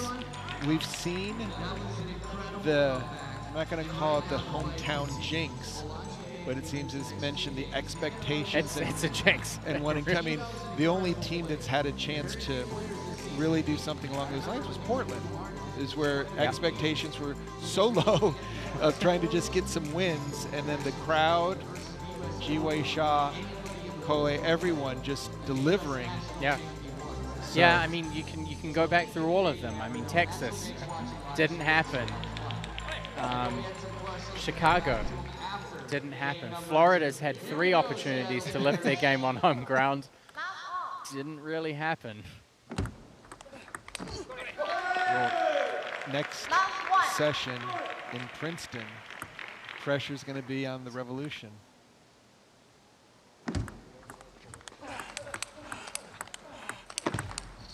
See, there we go now. Yeah, the confidence level of Majin Bao, it just seems like it's night and day, where the first 8 points from last game was, he's still on the plane, but right now, what type of run is this?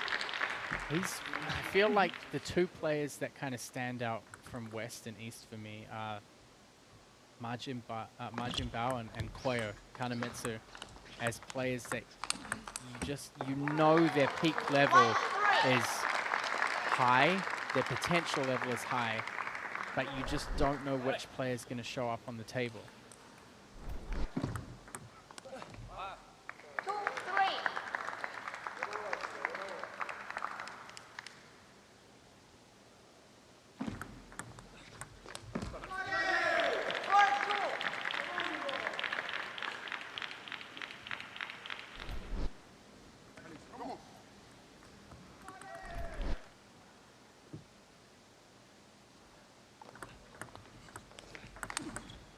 That's a nice backhand punch. It got at least 3 people in the stands to mimic the stroke.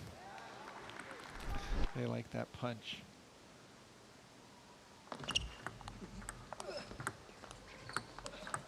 Oh, the biggest thing to take away from the first game is that the Bay Area Blasters guaranteed themselves a 5-point head start in the Golden Game. And if Momotaro doesn't win both of these games, then the Bay Area Blasters have the win effectively on points. So I mean, they will retake first place. Yeah. So he's going to have to try really hard to kind of get that out of his head. When you have a lead like that and so much is on the line, it's mentally tough to reset. Line 6-4. Line 6-4.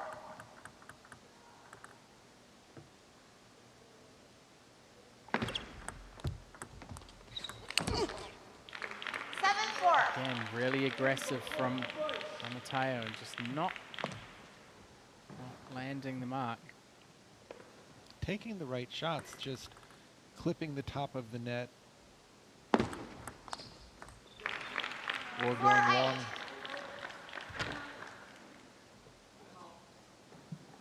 This is a tough timeout here. It's almost like Timeout called. What's the timeout? Trying to take your right time. I'm just kidding. How many do you It's get? going, yeah. mindset. But This only game, 2 can be used before the golden game. it's going to So be both Remember, teams will have 1 heavy timeout during the spins, golden heavy game. spins. You A lot get of more points, interesting heavier questions spins. here. You slow down the ball a little Anything bit, come but to you mind? load it with Anything you guys spin. are curious about right now? Talk to me. Okay. Good question. In certain parts of the world, ends Play, in try a L's. little No, bit I'm of just it on the, kidding. Because in the middle, on his a let body. means stop. Even with the serve. Essentially. Okay. A let could be for anything. Hypothetically, if Trust there were a power yourself, trust outage right yourself. now, they would say let, and Trust it would have yourself, nothing yeah. to do with the net.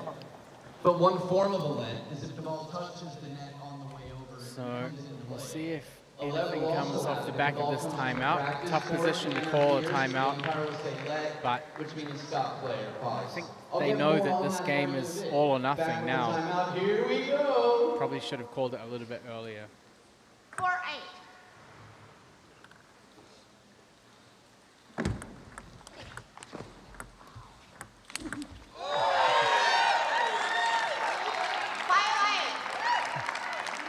Well, 1 point in the bag. Forehand chop and a backhand winner. the classic 1-2 combo. And he's got to get in on those shots. We haven't seen the execution rate from him that we're probably used to seeing. But that doesn't change anything. You can't not take the shots. I think that was Hagberg's biggest downfall, was that when he realized he needed to slow down, he kind of just switched off. Right.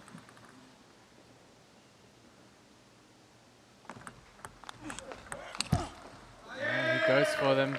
So tough to go for the shots when you know you don't really have the confidence in them, but at the same time, against a player like Marjin Bao, if you don't take the shots, then do you have a chance of winning the points? Probably not. 11-3.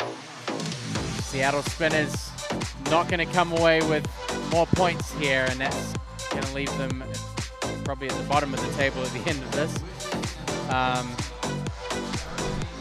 Yeah, complete turnaround. I mean, last time in Portland, Seattle came out 17-4 in this match. What a change.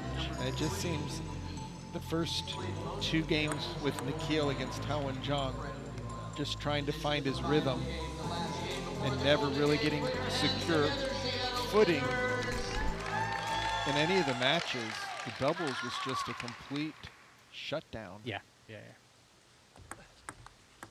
There's some updated Golden Game stats for you. Obviously, the win for the Portland Paddlers, taking that 5-0 team stat to 27-2. So we already know that Bay Area will go in with a 5-0 lead. 93.1% 5-0 leads up until this match now. That resulted in a win for the leading team. Two matches haven't. And Seattle have been involved in one of them, where they had a 5-0 lead and lost to Portland.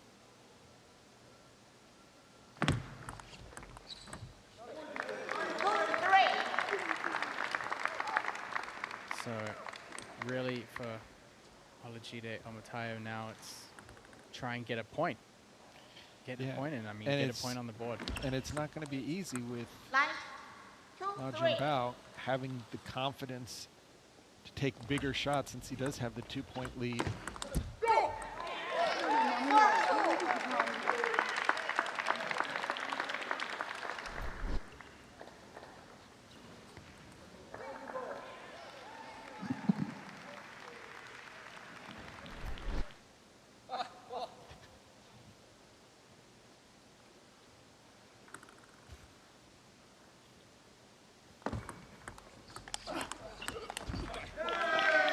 miss hits. I think if he took a little bit more time to line the ball up, he could probably play with the same amount of power.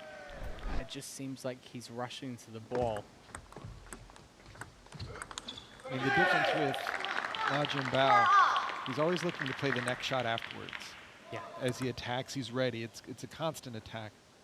It's like watching a snooker player with the cue ball placement. Yeah, just every single ball is, where's the next ball going to go and where do I have to cover? Omataya, he's making big shots, but if they come back, the chance to have another quality shot just goes down dramatically. And well, you can see on screen there some of the great support that we've had from Snohomish County Sports Commission and the city of Everett. We've obviously already had a bunch of fun here in these matches. We've been very privileged to have the Washington State representative here to start the match, so great support from the county and the city. The players have just had a wonderful time. So welcome, coming in early for practices, and again, so much more action ahead. This is just day one. Spinners could use some extra help. And now Omataya getting into game 3 here.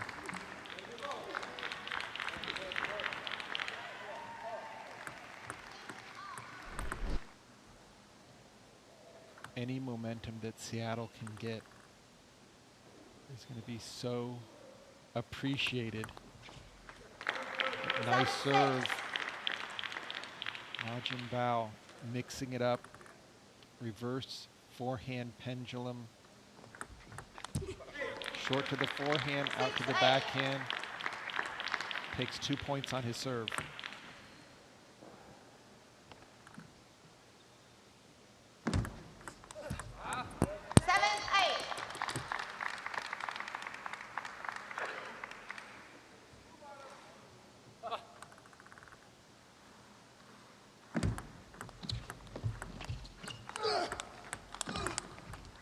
Oh, lucky edge.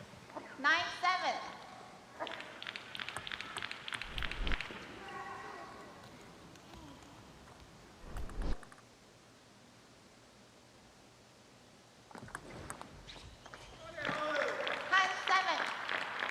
Sweep material here. Yeah, definitely a start to the weekend that the Bay Area Blasters will be looking for. And he's completely missed the contact on that serve. That's a swing and a miss. Take a slow towel break. Jinbao celebrated his birthday just a few days ago.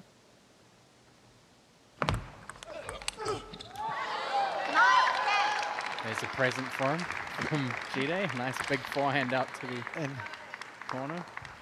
They're going timeout right now. They do not want to see a golden point. Well, I mean, there's no harm, really. They've got a timeout, use it, yeah. Get this locked in. Maybe do the same, but put heavy spin, underspin on it. Last time he was Heavier, before that, to my knowledge, he was representing the United States, and he made it all the way to the quarterfinals. But a major event, only narrowly Just losing shaking his head there to a the little world bit. ranked Good number setup, 6 okay? It's your serve. He's now fighting to make it to the semifinals of the World Championships. There's a chance here. Jide does have the serve in hand. Getting reminders from Coach Luba Sadovska and Nikhil. Focus on heavier spin. Maybe just slow down a little bit. Get the shot in. Work the point.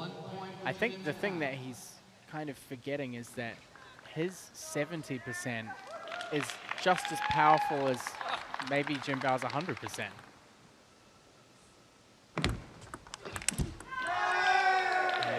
Just overcooks it on the backhand punch. Ma Jinbao wins 3-0 sweep, and the Bay Area Blasters go into the Golden Game 12-3 on the scoreboard, 5-0 in the lead to start the Golden Game.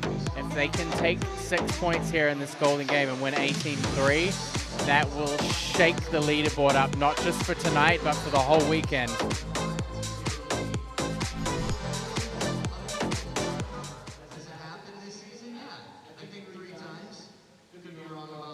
So before we head into the golden game, we'll take a look back at a decisive performance that started with Tao Wen-Zhang winning 2-1 against Nikhil Kumar.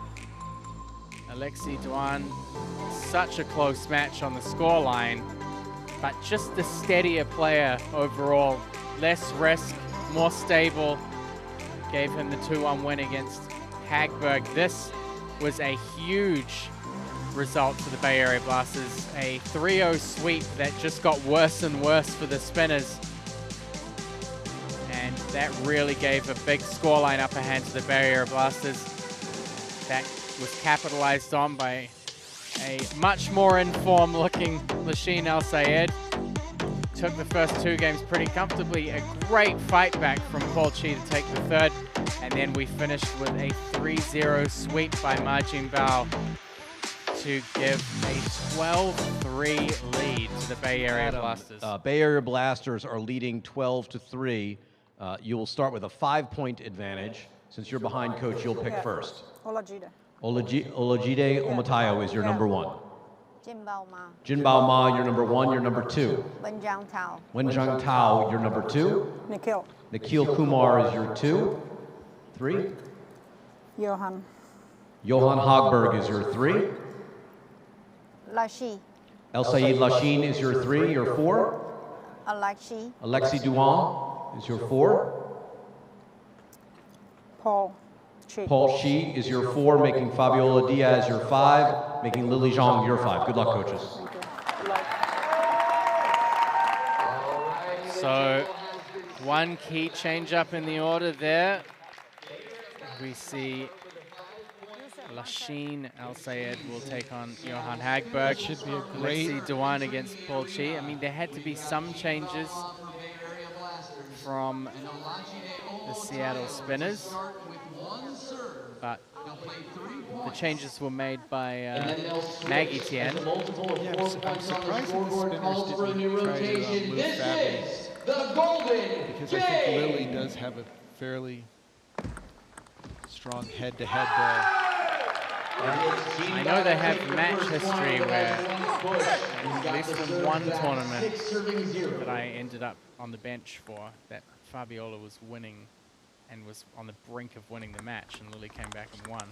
But yeah, I think head-to-head here in MLTT, it's a tough ask. But I will say that Fabi, to her credit, her game plays well in the golden game because it's so change of pace. Yeah, the fast serve and the slow backhand. She challenges the opponent with the fast serve. She's won a golden point in the golden game against Amy Long. So. Entering the arena now. So Nikhil Kumar running out here, looking for some energy. He would love to sweep right now and just get his team right back in this.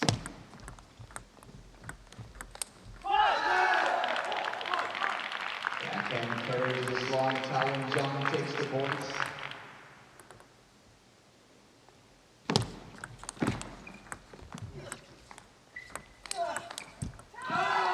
Hanging in for all the side spinners. Kumar pushing Tao Wen-Zhang into the corner, but lose 8 on the 2 forehand. points on the serve. Here comes a sweep opportunity in the opposite direction. It's a beautiful backhand loop off of a soft opening. 3 on the trot. Second serve here.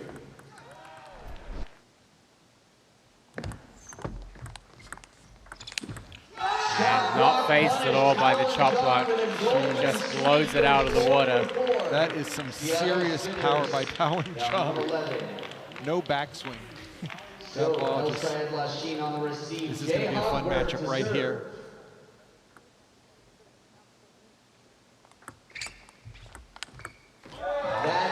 Picks off the first one. I have a feeling Johan has made that sequence before.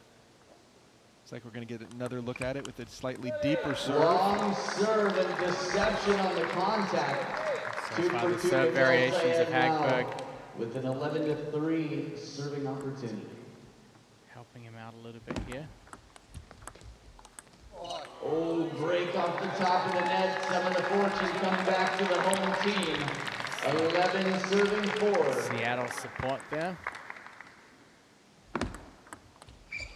Nice side top. Subtle with the touch. Very To difficult serve to chop with that. side and topspin. Elsa Lashin with a much 5-0 starts now. Coming to the Extended table to now. a Alexi lead of Duan 8. for Bay Area Blasters. We're going to and see Paul how Chi the for style Seattle matchups Sinners come into serving play at here. 4 Paul to Chi 1. against Alexi Duran.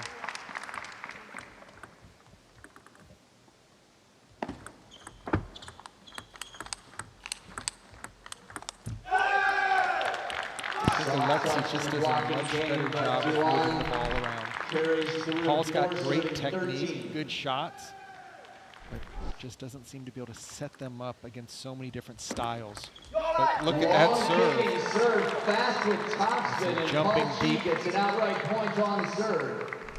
13 serving 11. Duan to serve.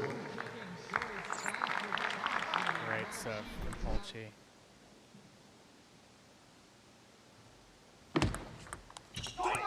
A little bit tentative, slow contact. If there's any time to be decisive, golden game's it. Yeah, and I think also with Paul, one of the challenges is probably his practice situation here in BC isn't anywhere near. But that's what a counter. As I was saying, he's used to playing very high quality shots. We've seen him do some nice redirections, especially off the backhand side. But the ladies are now out. Look for Fabi to try to just crack that forehand and to use the backhand pips.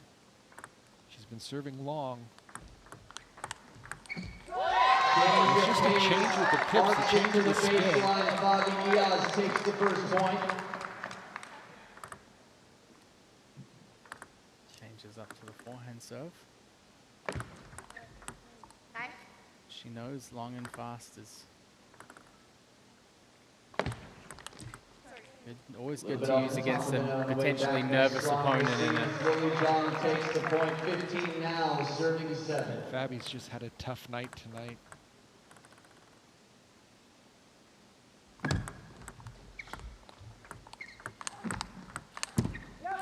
Nice block. Move the ball around. Changing the rhythm. Bobby takes the point. 15, serving 8.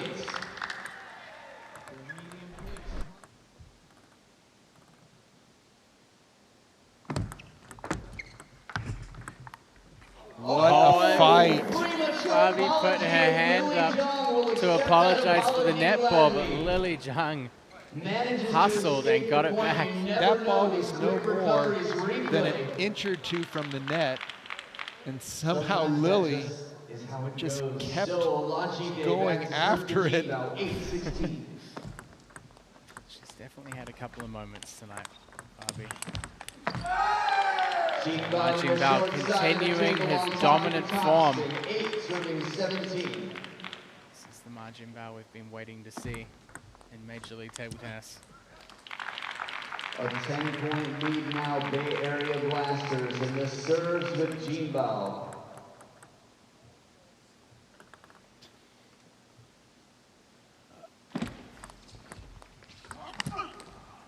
Perfectly half long at the backhand corner. Jinbao with the touch and a chance to set up golden game points. 19-8. Well, second time worked we've out for seen Seattle him. Spinners. He misses the contact, but the ball kind of slips off his racket. Intimidation factor on the receive. And now it's Nikhil Kumar to So serve. Nikhil at Kumar will get 9-19 another chance to Tao try and Zhang. pick up some points here. Ooh, Top block pays off this time. It was short enough not for Tao to have a chance to take a pot shot at it. Oh, re-gifting. It's just been one of those nights for the spinners. 20 serving 10. Tao and Zhang with golden You game said it wasn't points. a hometown jinx, but and Tao misses it. Nikhil Kumar staying alive. 20, serving He'll 11. probably want to get one more point in so he doesn't have to be the player on the table.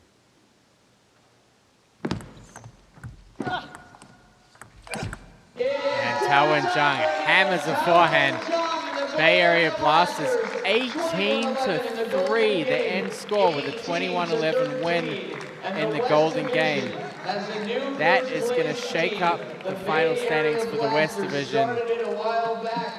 What a start on this Friday night. A little cheek pinch there from Lachine to Tao. I mean, the only thing that I can say to summarize the Bay Area Blasters is teamwork. Everyone gets credit for their points. We've had a chance to speak to everyone on the team. Looks like now we're going to get the final one with Ma Jianbao. But what a performance from start to finish, all the way through. 3 total points for the spinners. Nice to see the home crowd still giving some cheers for the Seattle Spinners.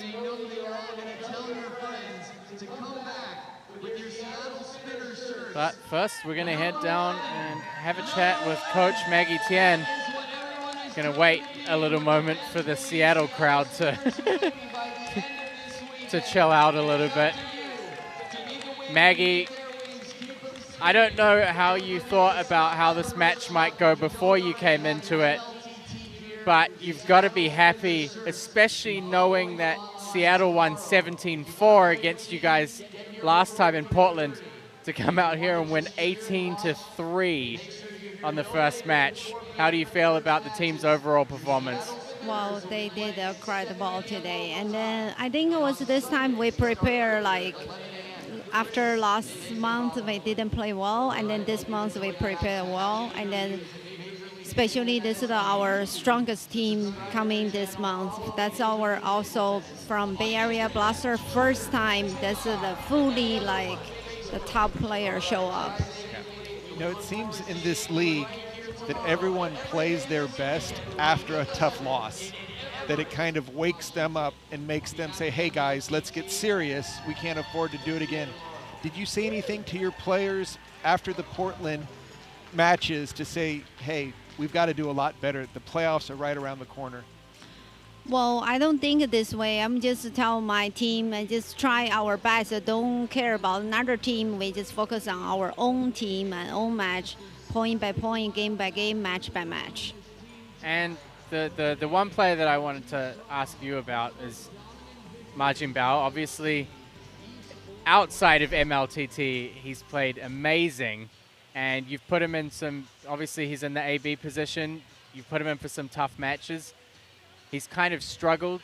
I don't know whether it's a mental adjustment, but this performance from him was probably the most decisive we've seen.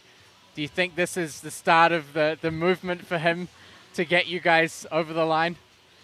Well, for me, I think he's not like fast person because the MLTT just finished 3 games. Yeah. So after 2 games, he got like stuck, he got like nervous. But if you play best of 7, he was one of the best players in the world.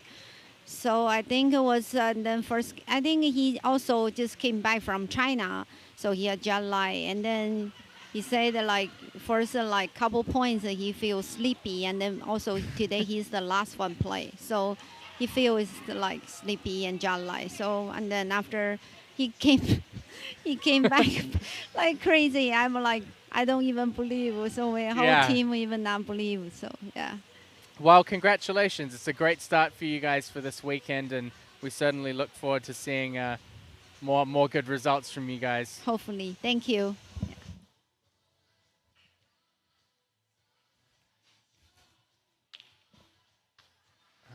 Well, Alexi Dewan's having a little bit of a dance there. Got the standings on screen. We're going to have a chat with Jianbao. Jianbao, great effort. Obviously, the first thing that stood out for us was the first game of your singles match. Yeah. You were down so much, and then suddenly something clicked for you, and you woke up and you came back and played really great table tennis. What changed in that first game for you that kind of allowed you to come back and win your singles match 3-0? You know, the Major League is some different way. So yeah, I always last because my placement is my weakness is into the faster too slow Yeah. at the beginning of the match. So I just this better for me this match, and I also 100% ready this first set, but also I don't know how also same thing. So I just yeah, keep one by one because yeah, just don't give up. So Matt was mentioning you played so well tonight. Is this going to be the one thing that makes the rest of the season go like the US Open or some of the international tournaments that you've played in, where you have the confidence that you start fast and you put a lot of pressure on the opponent?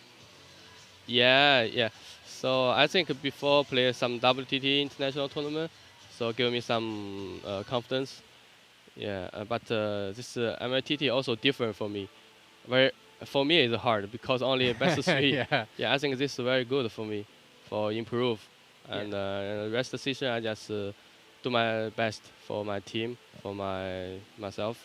Yeah. Is there anything specific that you feel like you could practice outside of MLTT that would help you with playing such short matches?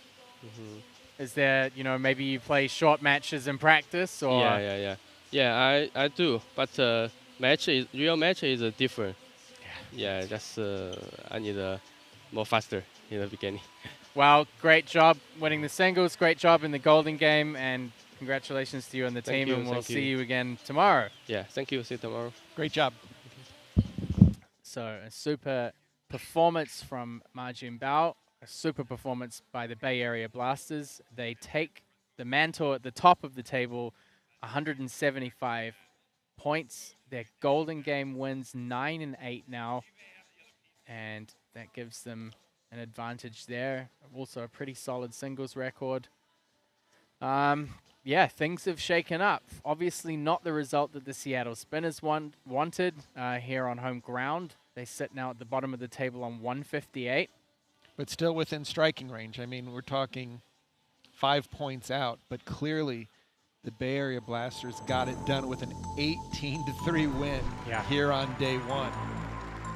Yeah, some solid performances. I think it's going to be interesting to see how the weekend goes for Nikhil Kumar. Hopefully he gets in some rest tonight.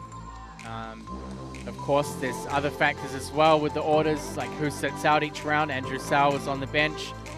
Probably we're going to see him again. We're going to see him tomorrow playing. But I think the Seattle Spinners, they need to find some energy. You know, get out, have a team dinner, try and get these. You know, people have come out to see them perform. I think there's more that they can bring to the table.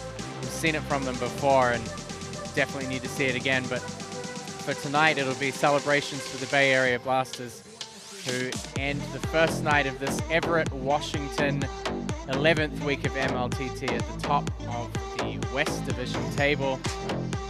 A big shout out to Everett City, and we're back tomorrow